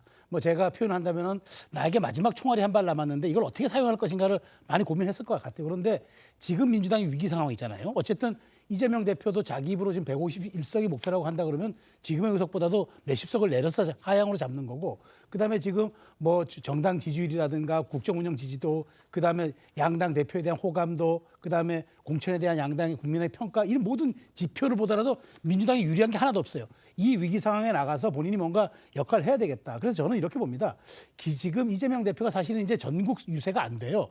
그래서 저는 김부겸 전 총리가 굉장히 대중연설에도 능하고 TK 출신이기 때문에 아마 전국 유세를 다니면서 이재명 대표가 못다하는 아마 후보 지원을 다 하지 않을까 싶고 예. 이재명 대표, 이해찬 대표는 아마 당에 남아서 상징적인 그냥 선거 지휘 정도나 할 정도의 그런 역할을 하고 사실상의 그 전국 다니면서 민주당의 얼굴은 김부겸 전 총리가 할 가능성이 높아서 오히려 이재명의 대표를 보완하는 측면에서 영입이 됐는데 김부겸 전 총리의 속셈은 다를 겁니다. 아마 여기에서 내가 역할을 해가지고 조금 더 많은 선거에 대한 그 말하자면 승리라든가 이런 후보들 좀 쟁취한다. 후보들에 대해서 도움도 주고 이 후보들이 나중에 또 나에게 도움을 주는 이런 정치적 호환 관계를 조금 꿈을 꾸면서 아마 고민 끝에 저는 선대위원장이 수락한 것이 아닌가 나름 분석을 합니다. 알겠습니다. 국민의힘에서 이 지역구 선거는 한동훈 위원장이 키를 잡는다면은 비례 위성 정당인 국민의 미래 간판엔 이 사람이 나설 가능성이 높아 보입니다. 최근 비례를 신청한 인요한 전 혁신위원장인데요. 영상으로 만나보시죠. 저는 그분은 호남의 명문가라고 생각하거든요. 인요한 위원장이 그동안 우리 당을 위해서 해온 활동들을 보시면 저는 장점이 많은 분이다라고 생각합니다. 인혁신위원장님이 비례대표에 신청을 한 걸로 알고 있습니다. 앞으로 선거 치르면서 어떤 역할 기대하고 계신지. 비례대표 신청자가 굉장히 많고 아직 비례대표 이 후보가 결정되지 않은 상태이기 때문에 제가 그렇게 말씀드리는 건 적절하지 않아 보입니다. 저는 많은 분들이 함께 힘을 합쳐 일했으면 좋겠다는 생각을 가지고 있습니다. 송 변호사님, 인요한 전 혁신위원장의 역할 당에서 먼저 요청을 한 걸로 알고 있는데 어떻게 좀 기대를 하십니까? 비례정당의 선대위원장이나 어떤 간판이 되시면은 상당히 괜찮을 걸로 개인적으로는 기대합니다. 왜냐면요, 일단은 이분이 호남 출신이잖아요. 사실상 이제 순천 출신이라고 표현할 수 있는데 호남 원적 유권자, 그러니까 그 호남에 계신 분들 말고 수도권이나 타 지역의 호남 원적 유권자에게 갖는 소구력이 있을 걸로 봅니다. 그다음에 상당히 중도 이미지가 있어요. 왜냐면은 대북 그 인도적 지원 사업을 오랫동안 해오신 분 아닙니까? 그렇기 때문에 어떤 이념적으로 한쪽으로 치우친 분이 아니기 때문에 그런 점에서 또 중도 소구력이 있습니다. 그리고 당의 혁신위원장을 맡아서 어쨌든 젊은 인재와 여성을 중용해야 된다는 방향으로 당을 이끌고 가려고 했었고 그런 정당 혁신의 이미지도 갖고 있기 때문에 사실 비례정당의 어떤 기수로서는 최적이지 않나 개인적으로는 그렇게 봅니다. 알겠습니다. 민주당이 선거를 지휘할 이 수장들, 선대위원장들을 먼저 정했다면 국민의힘은 총선 메인 슬로건을 먼저 정했습니다. 그런데요, 이 슬로건이 지난 대선 때 이재명 대선 캠프의 슬로건과 비슷한 거 아니냐 이런 지적이 민주당에서 나왔습니다. 들어보시죠. 국민의힘이 합니다. 지금 느낌표 합니다가 저희 이번 총선의 메인 슬로건이 됩니다. 지금 느낌표 다음에 박정아가 합니다. 뭐 이런 식으로 현지 상황에 맞춰서 바이레이션이 할 수 있도록. 이재명 대표 지난 대선 슬로건은 비슷한 것 같은데. 이재명 대표 뭐 어떻게 했는데요? 이재명은 합니다. 이재명은 합니다. 모르겠어요. 뭐 전혀 그런 거에 대해서는 고려나 뭐 이렇게 생각하지 않았던 것 같아요. 앞서 말씀드린 것처럼 바로 실천한다는 의지 이런 것들이 포함된 거라고 저는 이해를 합니다. 민주당 입장이 어떻습니까? 글쎄 뭐 상대당에서 정한 슬로건을 가지고 예. 뭐라고 왈가왈부하고 싶지는 않고요. 지난번 대선 슬로건을 민주당이 잘 정했었구나 하는 생각은 듭니다. 왜냐하면 저게 좋았다라고 보였기 때문에 이번에 차용해 간 거 아니겠습니까? 어쨌든 민주당에서 지난번에 정했던 이재명은 합니다. 뭐 이것을 지금 차용해 가지고 뭐 누구누구는 합니다. 뭐 이렇게 하신다고 하는데 잘 되셨으면 좋겠고요. 뭐든지 좀 결과를 좀 잘 내셨으면 좋겠다. 지금 말씀들은 굉장히 많이 하고 계시는데 그것이 좀 결과로서 보여줄 수 있었으면 좋겠다. 이 정도 생각하고 있습니다. 네, 최병무 의원님 어떻게 보십니까? 이 합니다. 이게 좀 비슷한가요? 그렇죠. 비슷해 보이죠. 뭐 민주당으로서는 뭐 표절이다 이렇게 얘기를 할 수가 있겠지만 뭐 총선 슬로건이라는 것이 그 무엇을 어떻게 하겠다 이런 게 이제 공약을 내걸고 결국 국민들의 심판을 받는 거 아니겠습니까?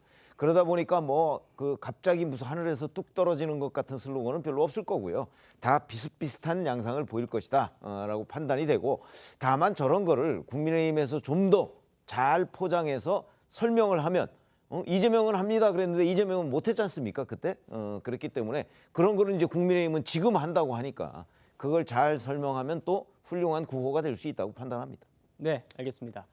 자, 합니다를 외치면서 돌아온 사람이 민주당에 있습니다.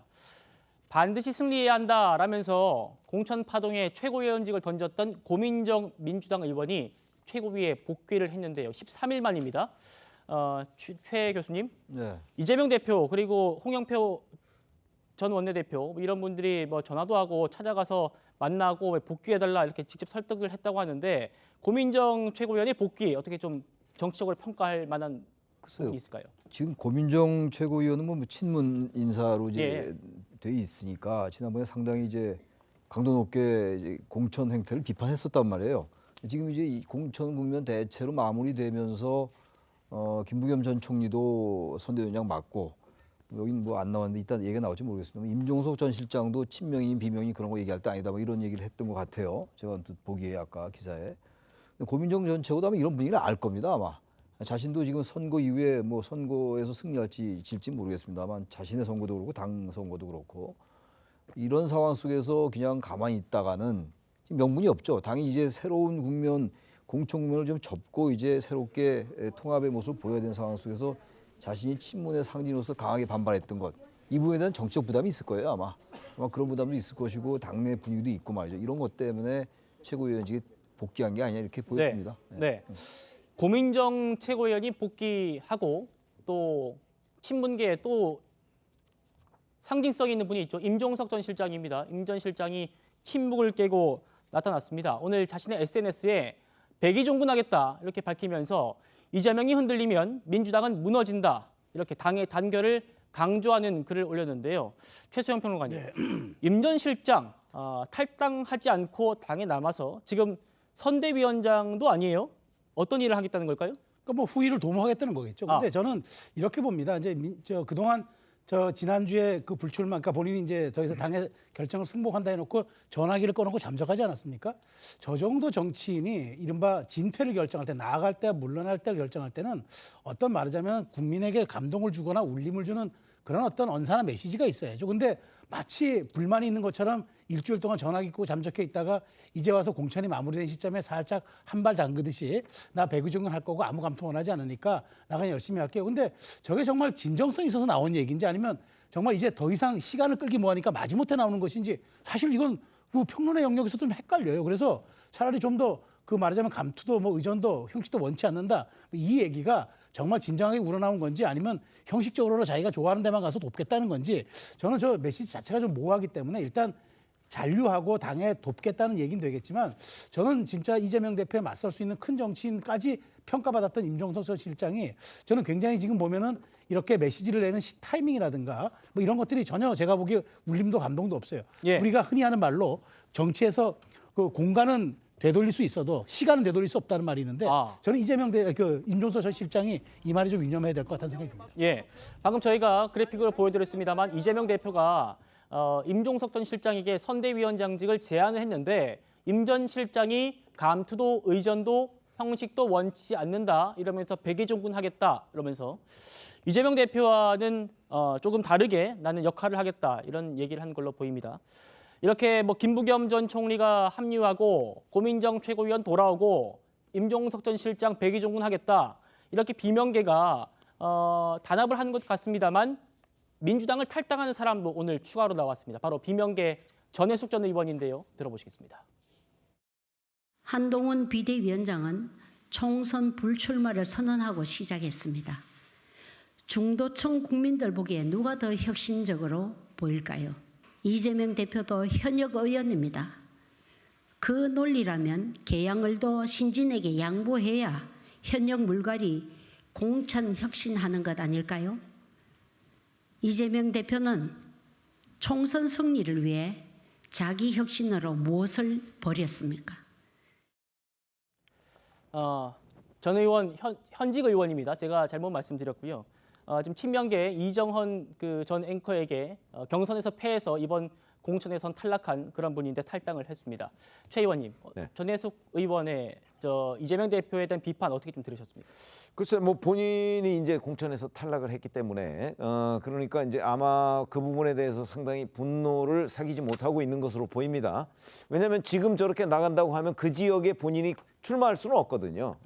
그럼에도 불구하고 이제 저런 선택을 했다는 거는 아마도 더군다나 희망이 없다 지금 이렇게 얘기를 하고 있지 않습니까? 예. 뭐 적어야 이제 공천 탈락에 대한 뭐 반발 뭐 이런 거 정도라고 볼 수 있는데 이제 그 다음 수순이 되겠죠. 과연 그냥 탈당하고 그 자리에 머물러 있느냐? 아니면 원래 이낙연계거든요. 그러니까 예. 이제 이낙연 대표의 새로운 미래로 들어가느냐, 뭐 이런 것들이 이제 관심거리가 되겠죠. 근데 아마 뭐 다른 지역에 출마하거나 뭐 이런 거는 글쎄 현실적으로는 좀 어렵지 않을까 싶은 생각이 드는데 저는 뭐 개인적으로 이낙연 대표의 새로운 미래에 입당하지 않을까. 그거는 아마 그 이낙연계로서의 뭐 일종의 마지막 의리, 뭐 아마 그런 걸 지키려고 하는 것 아닌가 이렇게 판단하고 있습니다. 예. 전 의원 들으신 대로 이재명 대표가 경선 탈락한 의원들을 혁신 대상으로 낙인 찍고 조롱했다. 이걸 이제 탈당 이유로 밝혔는데요. 오늘 추미애 전 장관 어떻게 얘기했는지 한번 라디오 들어보시죠. 지금 경선을 보면 그냥 기득권화된 정치 거물이나 현역 의원들이 대거 탈락을 하지 않습니까? 예. 개혁의 발목을 잡을 분들이나 기득권화된 그 세력에 대해서 매섭게 그 회초리를 내린 것이다. 혁명적인 바람이 불고 있다. 최 교수님. 네. 경선에서 탈락한 사람들을 개혁의 발목 잡는 분들 회초리를 내린 것이다. 어떻게 들으셨습니까? 글쎄요, 저는 저렇게 보기는 어려울 것 같아요. 회초리를 내렸다. 이렇게 추전 장관이 너무 이 친명의 입장에서 얘기를 너무 많이 하는 것 같아요. 이번에 공천도 바꾸고 그랬습니다만 하남갑이라는 지역이 또 뭐 저기 민주당한테 좀 유리한 지역이잖아요. 그렇게 험지가 아니란 말이에요, 민주당에게는.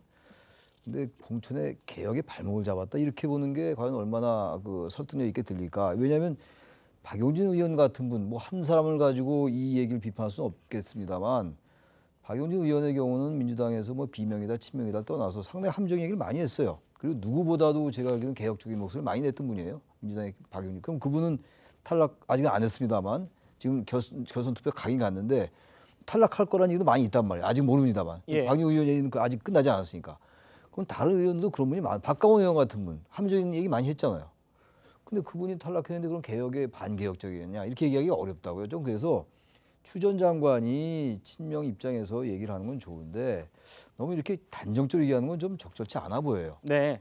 일단 자신은 공천을 받고 그랬다고 하더라도 같은 이른바 동료 동지들 아닙니까? 너무 이걸 적어도 전직 장관이고 지난 문재인 정권 때 상당히 역할을 했던 분인데 같은 역할을 했던 분한테 이렇게 얘기하는 건 저는 글쎄 의리상으로도 저는 저의 정서에 맞지 않습니다. 알겠습니다. 최수영 평론가님. 네. 최 교수님 말씀 듣습니다만 박용진 의원 경선 결과 오늘 저녁에 나옵니다. 네, 그렇죠. 지금 추미애 전 장관이 얘기했지만 친명계 당원들은 회초리를 내려야 한다 이런 얘기를 또 하고 있단 말입니다. 어떻게 좀 전망을 한번 해주신다면요. 박용진 의원 살아남을까요? 어떻게 될까요? 저는 이렇게 봅니다. 사실 뭐 결론부터 말씀드리면 저는 어렵다고 보는 이유가 3자 경선에서 탈락을 했잖아요.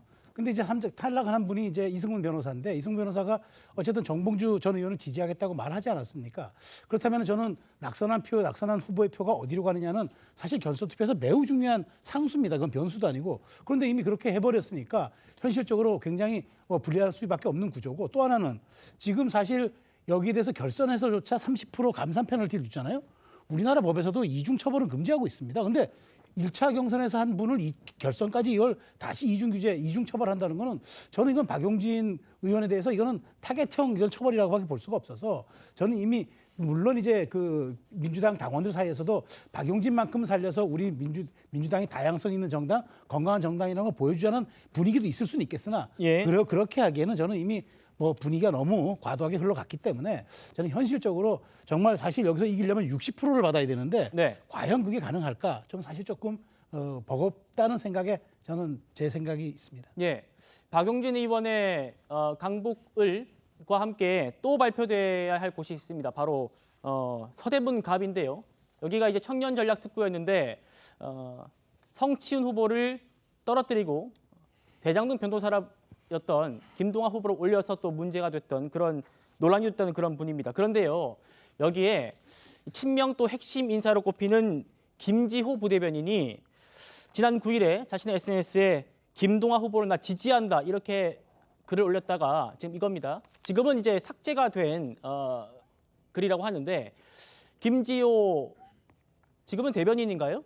부대변인입니까? 예, 이분이 김동완 후보를 콕 집어서 지원을 하고 있습니다.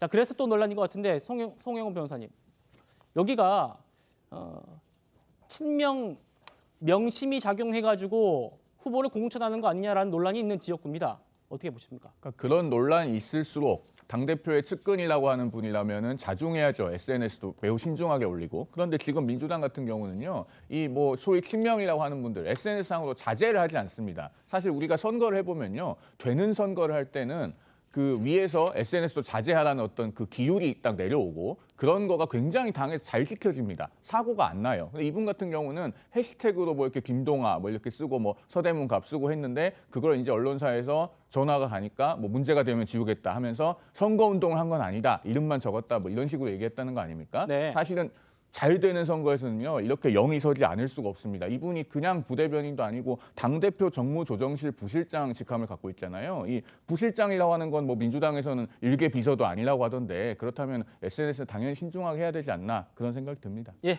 알겠습니다. 저희는 다음 주제로 넘어가도록 하겠습니다.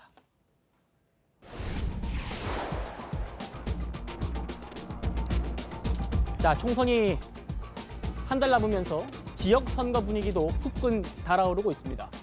주요 격전지 표심은 어디로 향하고 있는지 오늘 나온 여론조사 저희가 살펴드리겠습니다. 먼저 수도권 최대 격전지로 꼽히는 수도권 인천 계양을입니다.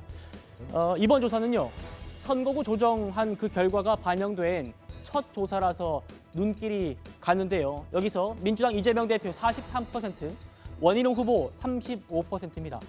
8%포인트 차이인데 이번 조사의 오차 범위가요, 플러스 마이너스 4.4%여서 이번 결과는 오차 범위 안에 있는 겁니다. 김진욱 대변인님, 어떻게 좀 평가하십니까? 이 작전 서운동이 들어가면서 이재명 대표에게 좀 유리하게 좀 조정이 됐다는 그런 평가가 나왔는데 오차 범위 내입니다, 일단은. 네, 지금 오늘 나온 결과를 가지고 앞으로 한 달 뒤에 있을 선거 결과를 미리 예단해서 말씀드리기는 어렵습니다만 지금 민주당의 이재명 대표가 현직의 그 지역 그 현역 의원이시고 이번에 원희룡 후보가 그 지역에 도전하게 되는데 아마 두 분에 대한 인지도는 사실 굉장히 높기 때문에 이미 더 이상의 뭐 인지도 부분에 있어서의 차이는 안 날 것 같고요. 다만 이제부터는 각 진영의 세력을 어떻게 누가 더 조금 더 결집시켜낼 수 있느냐 하는 부분이 이제 핵심 포인트가 될 겁니다. 지금 양쪽의 지지층이 최대한 결집하고 있는 시기이기 때문에 이 오차 범위 내 플러스 마이너스 되는 부분에 있어서 지금 한 8% 정도 범위 내에 있긴 합니다만 앞으로 이 정도 숫자가 계속해서 유지가 되면서 최종적인 결과까지 좀 지켜봐야 될 상황인 것 같습니다. 예. 최 의원님, 어떻게 좀 전망하십니까? 이 지금 오차 범위 내긴 합니다만. 그렇죠. 오차 범위 내라는 거는 결국 이제 과학적으로는 저 두 사람의 지지율 우열을 가르기가 어렵다 이런 얘기가 되는 거 아니겠어요? 근데 이제 저거하고 조금 또 수치가 다른 여론조사도 있습니다. 그러다 보니까 자 지금 이제 재작년 이재명 대표가 보궐선거에서 당선될 당시에는 그 11%포인트 이상 이겼습니다. 네. 그런데 지금은 오차범위 내로 들어왔다는 거죠. 11%포인트면 오차범위를 벗어난 거 아니겠습니까? 그런 걸 보면 그 2년 전보다 이재명 대표를 추격하는 원희룡 전 장관의 기세가 그렇게 만만한 건 아니다 하는 걸 우리가 느낄 수 있는 대목이고요. 자, 이제 남은 거는 앞으로도 한 달씩이나 남았습니다. 한 달 동안에 또 어떤 일이 벌어질지는 모르지만 적어도 원희룡 전 장관은 이제 본인이 뭐 상당히 그 뭔가 민심의 변화 뭐 이런 얘기를 하고 있지 않습니까? 예. 원희룡 전 장관은 국회의원 선거를 3번 치르고 뭐 도지사 선거도 치르고 그랬기 때문에 저런 정도가 되면 대개 민심 이제 본인이 가서 이제 악수를 하고 선거운동을 해보면 그걸 짐작할 수 있다고 하거든요. 그런 점에서 본다면 아마 인천 계양을이 처음에는 이재명 대표가 아주 쉽게 이길 수 있는 지역이다 이런 평가가 많았습니다만은 이재명 대표가 공천 파동을 겪으면서 아마 원희룡 전 장관의 추격을 매우 강하게 지금 받고 있는 상황이 아닌가 이렇게 판단이 됩니다. 예. 조금 전에 저희가 확인이 돼서 지금 설명을 드리려고 하는데요. 법카 유용 사건을 재판받고 있는 이재명 대표의 부인 김혜경 씨가 지역구에 지금 모습을 보이고 있는 게 여러 SNS를 통해서 지금 올라오고 있는데 김진욱 대변인님, 김혜경 씨가 본격적으로 유세에 나선 것 같습니다. 어떻게 평가하십니까? 글쎄 뭐 이제 어제 주말이기 때문에 주말에 그 지역의 예배에 참석한 것을 본격적인 선거 운동에 참여한 것으로 볼 수 있느냐 하는 부분은 조금 더 지켜봐야 될 것 같고요. 지금 김혜경 여사가 배우자인 이재명 대표의 선거운동을 돕지 못할 이유가 전혀 없습니다. 네. 예, 그렇기 때문에 뭐 지역에서 담은 지금 한 표 한 표가 소중한 시기 아닙니까? 이 상황에서 뭐 김혜경 여사가 더 많은 역할을 통해서 표를 모아올 수 있다면 그것도 이재명 대표를 위해서는 굉장히 좋은 일이다 이렇게 생각합니다. 네, 알겠습니다. 김혜경 씨가 교회 예배에 참석을 했고 이제 앞으로 어떻게 본격적으로 유세에 나설지 한번 좀 지켜보도록 하겠습니다. 한편 이곳에 이재명 저격수를 자처하면서 도전장을 낸 분이 있죠. 또 유동규 전 본부장이요. 주말 유세 도중에 이재명 대표와 마주치는 그런 모습이 있었다고 합니다. 서로 어떤 반응을 좀 보였는지 궁금한데요. 한번 영상으로 만나보시죠.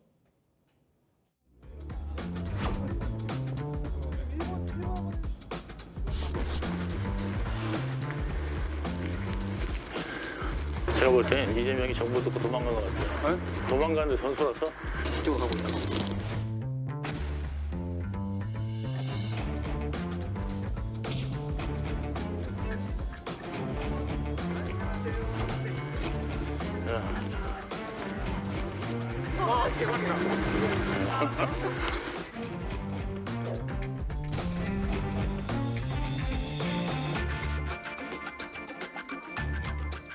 최수영 평론가님, 두 사람이 분명히 아는 사이인데 모르는 사람처럼 싹 지나갔습니다.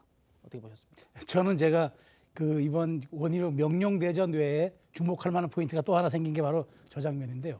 전 제가 보기에 그 말 그대로 영화의 대상이 나오는 것처럼 아마 유동규 전 본부장은 한 사람만 때릴 겁니다. 그래서 저는 이제 유동규 본부장이 저렇게 집요하고 또 파이팅이 넘치기 때문에 사실 이재명 대표 입장에서는 대단히 껄끄러울 겁니다. 사실 지금 원희룡 후보만 상대하기도 약간 버겁고 본인도 재판도 다녀야 되고 지금 일정 짜기도 매우 좀 말하자면은 지금 빡빡한 상태에서 저 유동규 본부장까지 신경을 써야 되는 지금 상황까지 오니까 아마 2중고 3중고가 될 것 같은데 어쨌든 유동규 본부장은 대장동의 사법적 재판이 아니라 정치적 재판을 계속 이야기할 겁니다. 예. 그런 측면에서 이재명 대표 입장에서는 사실 유동규 본부장의 존재도 신경이 안 쓰일 수가 없어서 저는 제가 보기에 어떻게 되든 가급적 이 저 동선 짤 때도 아마 그 최대한 마주치지 않은 쪽으로 짜겠지만 적어도 유동규 전 그 본부장이 뭐 그걸 또 뭐 알고 다니든 뭐든 이게 사전에 공지하기 때문에 전 저 장면이 선거 기간 동안에 자주 좀 보여지는 그런 대목이 아닐까 싶어서 매우 흥미로운 지점이라고 생각합니다. 알겠습니다. 자, 인천 계양을 살펴봤고요. 다음 지역 좀 살펴보도록 하겠습니다. 거물급 인사들의 출마 지역으로 여기도 빅매치다 이렇게 평가를 받는 곳 바로 경기도 성남 분당 갑입니다. 준비한 영상 먼저 보고 오시죠. 예. 서로 덕담한 말씀만 좀 부탁드리겠습니다. 안녕하세요. 강원도에서 굉장히 많은 일을 하신 그런 정말 좋은 정치인이십니다. 예. 총장님은 위대한 성남을 위해서 우리 안철수 선배와 같이 멋진 정책과 비전으로 그리고 겸손하게 임하겠습니다. 많이 도와주십시오. 예. 안철수 대 이광재 대 안철수. 여기는 판교에 젊은 층이 대거 유입돼서 그리고 중도층 표가 적지 않아서 표심의 향방을 좀 알 수 없다, 가늠하기 어렵다 이런 지역인데요. 오늘 여론조사를 보면 안철수 40, 이광재 36, 이광재 36대 안철수 40 이렇게 양당 후보 간의 격차가 오차 범위 냅니다. 송 변호사님 어떻게 좀 분석하십니까? 여기는 좀 여건이 강세인 지역이라고 평가받는 곳인데 지금 오차 범위 냅니다. 강세인 지역으로 평가받는 곳은 맞고 2020년 총선에서 나머지 성남 지역에서 다 질 때도 저 지역은 이겼었고 예. 지난번 보궐선거에서는 안철수 의원이 무려 25%의 격차를 내면서 당선이 됐던 지역이죠. 그래서 안철수 의원이 안정권에 있을 걸로 예상이 됐었습니다만 일단 오차 범위 내에 있는 결과가 나왔는데요. 이 조사 결과가 아마 안철수 의원이나 안철수 의원 캠프에는 상당히 좋은 예방주사 내지는 약이 될 걸로 보입니다. 왜냐하면요. 우리가 이제 총선에서 흔히 빅네임이라고 불리는 그 터줏대감인 현역 의원이 업셋이 그러니까 이변이 일어나서 패배를 할 때는 사실은 그 캠프가 많이 앞서고 있다고 생각해서 긴장이 풀어지고 선거운동 열심히 안 하고 또 사고가 발생하고 그렇게 하다가 역전당하는 경우가 흔히 있습니다. 그런데 지금 30일 남은 시점에서 저렇게 오차 범위 내에 있는 조사가 나오면은 뭐 안철수 의원 캠프도 굉장히 긴장해서 선거운동을 하게 될 거고 그리고 어쨌든 안철수 의원의 경쟁력 자체는 유지가 되고 있다고 보이는 게 저 조사에서도 정당 지지율보다 높게 나왔고 그다음에 당선 가능성을 물어보니까 이광재 후보보다 2배 이상 나왔어요. 그래서 이런 점으로 봤을 때 아마 남은 기간에 정상적으로 선거운동을 최선을 다해서 한다면 그래도 이변이 발생하기는 어렵지 않을까 이렇게 봅니다. 예, 김진욱 대변인이 이 지역에 이광재 후보 연고가 없지 않습니까? 예, 뭐 그 지역에 연고는 없습니다만 지금 저 결과를 놓고 보면 특히 저 지역은 지금 개혁신당에서 또 후보를 한 명 유호정 전 의원을 낸 지역 아닙니까? 네. 그렇기 때문에 그 여론조사 결과는 상당히 의미가 있다. 지금 정권 심판론에 어떻게 보면 그 전조를 한번 볼 수 있는 대목도 있다라고 보여지고요. 저 지역이 젊은 층들이 굉장히 많은데 젊은 층들에서도 이광재 전 사무총장이 상당히 소구력이 있다라는 것을 좀 보여주고 있는 게 아닌가 생각됩니다. 네, 알겠습니다.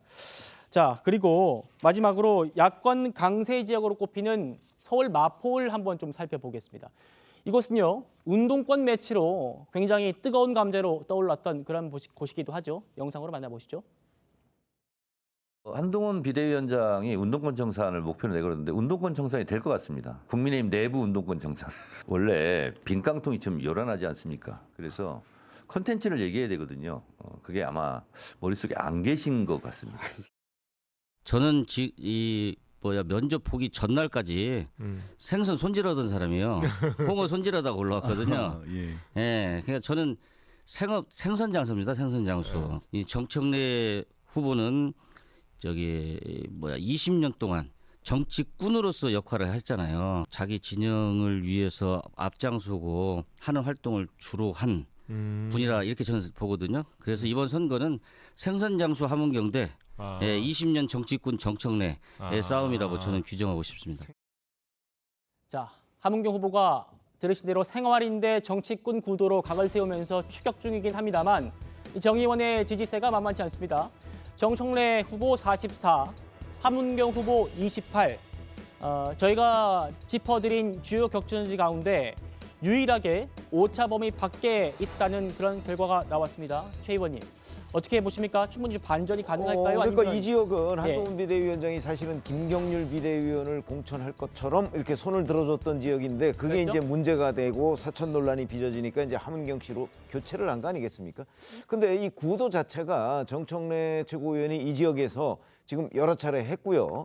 그리고 이제 그 어떤 지역적 구도 뭐 이런 것들이 그 좀 정청래 최고위원한테 상당히 유리한 지역이에요. 그렇기 때문에 더군다나 이제 함은경 후보의 경우는 지금 공천받은 지 얼마 되지도 않았고 그러니까 아마 인지도 자체가 비교가 안 될 거다라는 생각이 들어서 지금부터 한 달간 함은경 후보가 이제 본인이 어떤 사람이다 하는 것을 지역 국민들한테 어필을 하면 그러면 뭐 좀 그 근접해서 뭐 추격이 가능하지 않겠는가? 뭐 그게 역전까지 될까? 뭐 그런 부분은 대단히 의문입니다. 예, 알겠습니다. 저희는 다음 주제로 넘어가도록 하겠습니다.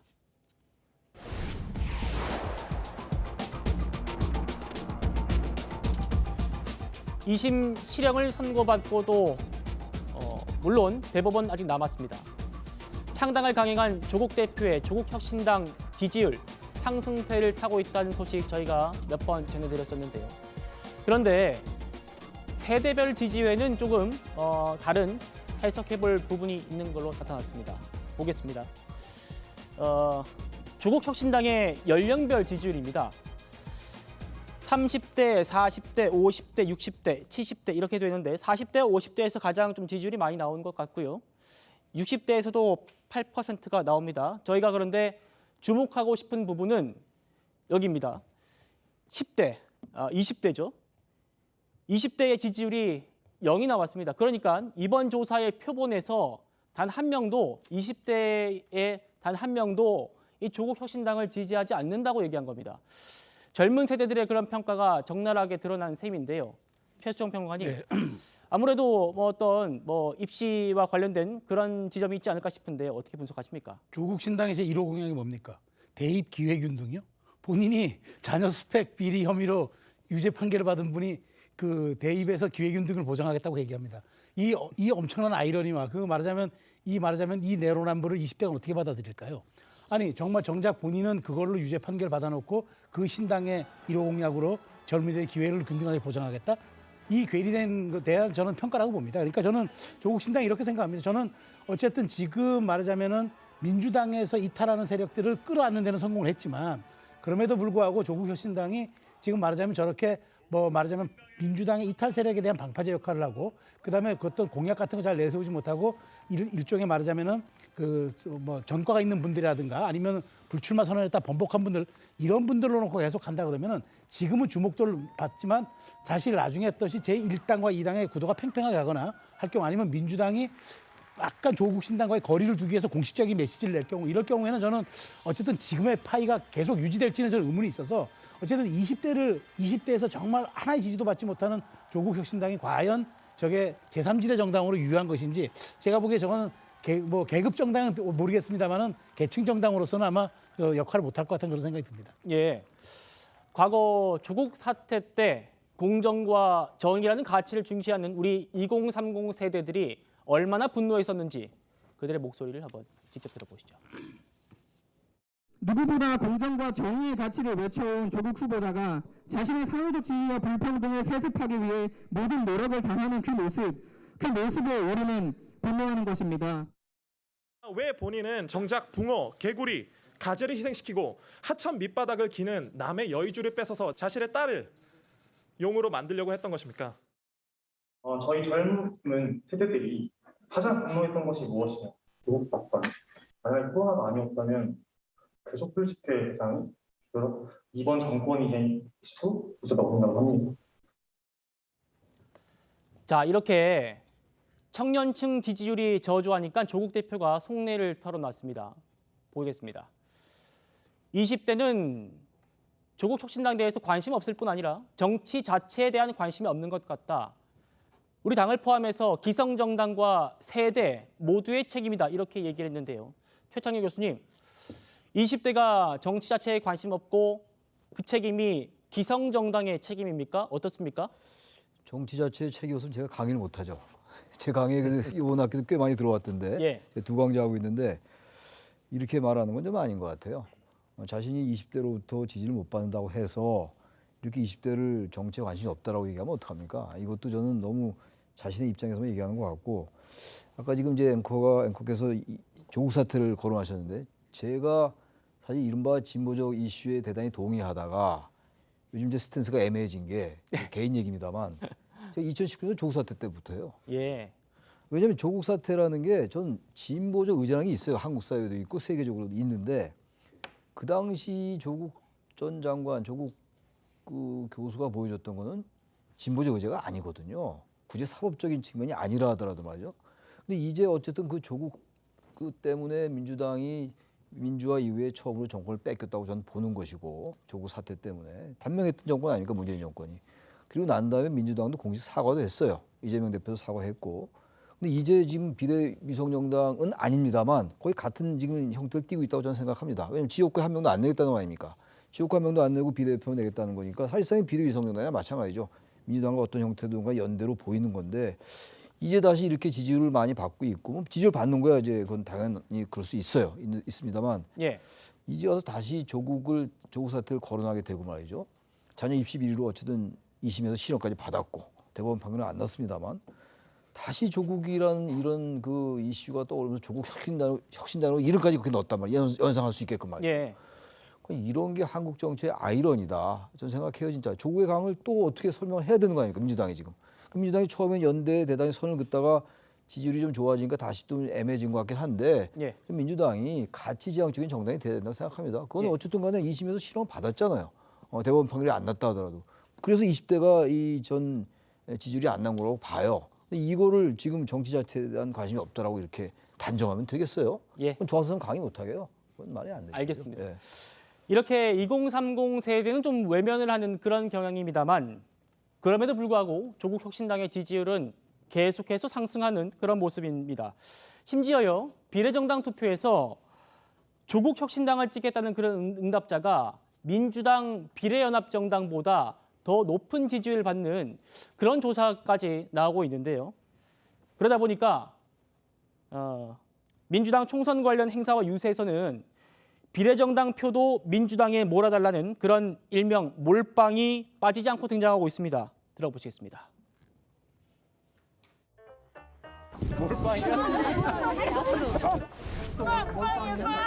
몰빵이네 몰빵. 빵을 너무 많이 줘. 몰빵. 4월 10일 투표장에서 지역구는 더불어민주당, 비례는 더불어민주연합 몰빵 하셔야 된다는 거 바로 아시겠죠? 몰빵입니다. 제가 홍성시장에서 방금 재밌는 말을 배웠습니다. 빵은 몰빵이 제일 맛있다고 하시더라고요. 정답입니다. 몰빵이 제일 맛있습니다. 저희 더불어민주연합에 몰빵해 주십시오. 김진욱 대변인님, 지금 비례정당 투표에서 민주당이 조국 혁신당보다 낮을 수도 있다라는 전망이 나오기 때문에 지금 몰빵 이 구호가 정말 구호처럼 사용되고 있는 것 같습니다. 이번 총선뿐만 아니라 지난 총선에서도 이 연동형을 하면서 똑같은 상황들이 있었습니다. 그 당시에는 기호라든지 색깔이라든지 이런 부분들을 사실상 다 통일해서 맞췄었거든요. 이번에도 그런 표현 대신에 몰빵이라는 표현을 쓰고 있는데 지금 조국 혁신당을 향한 이 민주당을 지지하는 표심이 왜 그쪽으로 가고 있는지를 좀 한번 봐야 될 것 같아요. 실제 지금 선명성 경쟁에서 보면 조국 혁신당의 민주당이 약간 좀 밀리는 거 아닌가? 검찰 독재를 심판해야 된다라는 선명성에 대해서 조국 혁신당에 좀 밀리는 부분이 하나 있고요. 또 아까 비례연합당에서 추천 과정에서 보여주는 것처럼 민주당 지지자들이 더불어민주연합에 온전하게 지지를 보냈을 때 민주당에서 추천한 후보들만 그것을 받는 것이 아니라 여러 세력들이 같이 표를 나누는 그런 결과를 가져오기 때문에 그런 부분도 상당한 효과를 조국 혁신당이 가져가고 있는 것이다. 그렇기 때문에 아무리 뭐 지금 현재 더불어민주당에서는 더불어민주연합이 우리와 함께 가는 정당입니다라고 얘기해도 그 부분에 대해서는 조금 다른 생각을 가지고 계시는 지지층들이 있을 수 있다. 예. 네, 그래서 지금 뭐 그렇지만 아무래도 더불어민주당이 주도적으로 하고 있는 더불어민주연합에 대해서 함께 가야 된다. 여기를 지지해달라고 얘기하는 건 더불어민주당 입장에서는 어쩔 수 없는 선택이다라고 말씀드리겠습니다. 예, 최수영 평론가님 짧게 좀 부탁드립니다. 지금 이 몰빵론이 처음 나왔을 때 저희는 좀 재미삼아 그 지지자들이 얘기하는 그런 건데 지금은 저희 구호가 돼버렸습니다. 그러니까 제가 이런 것 같아요. 이재명 대표가 명시적으로 지지해달라고 하지 못하니까 이런 몰빵이라는 비유를 통해서 간접적인 메시지를 전하고 있는 것 같아요. 그러니까 그만큼 조국 정당은 혁신당은 민주당의 계륵 같은 정당이고 딜레마 같은 정당일 수밖에 없다. 제가 드리고 싶은 말씀 그겁니다. 예, 알겠습니다. 오늘 토론 여기까지 하고요. 저는 1분 뒤에 돌아오겠습니다. 네, 저희는 내일도 오후 5시 10분에 찾아뵙겠습니다. 여러분 고맙습니다.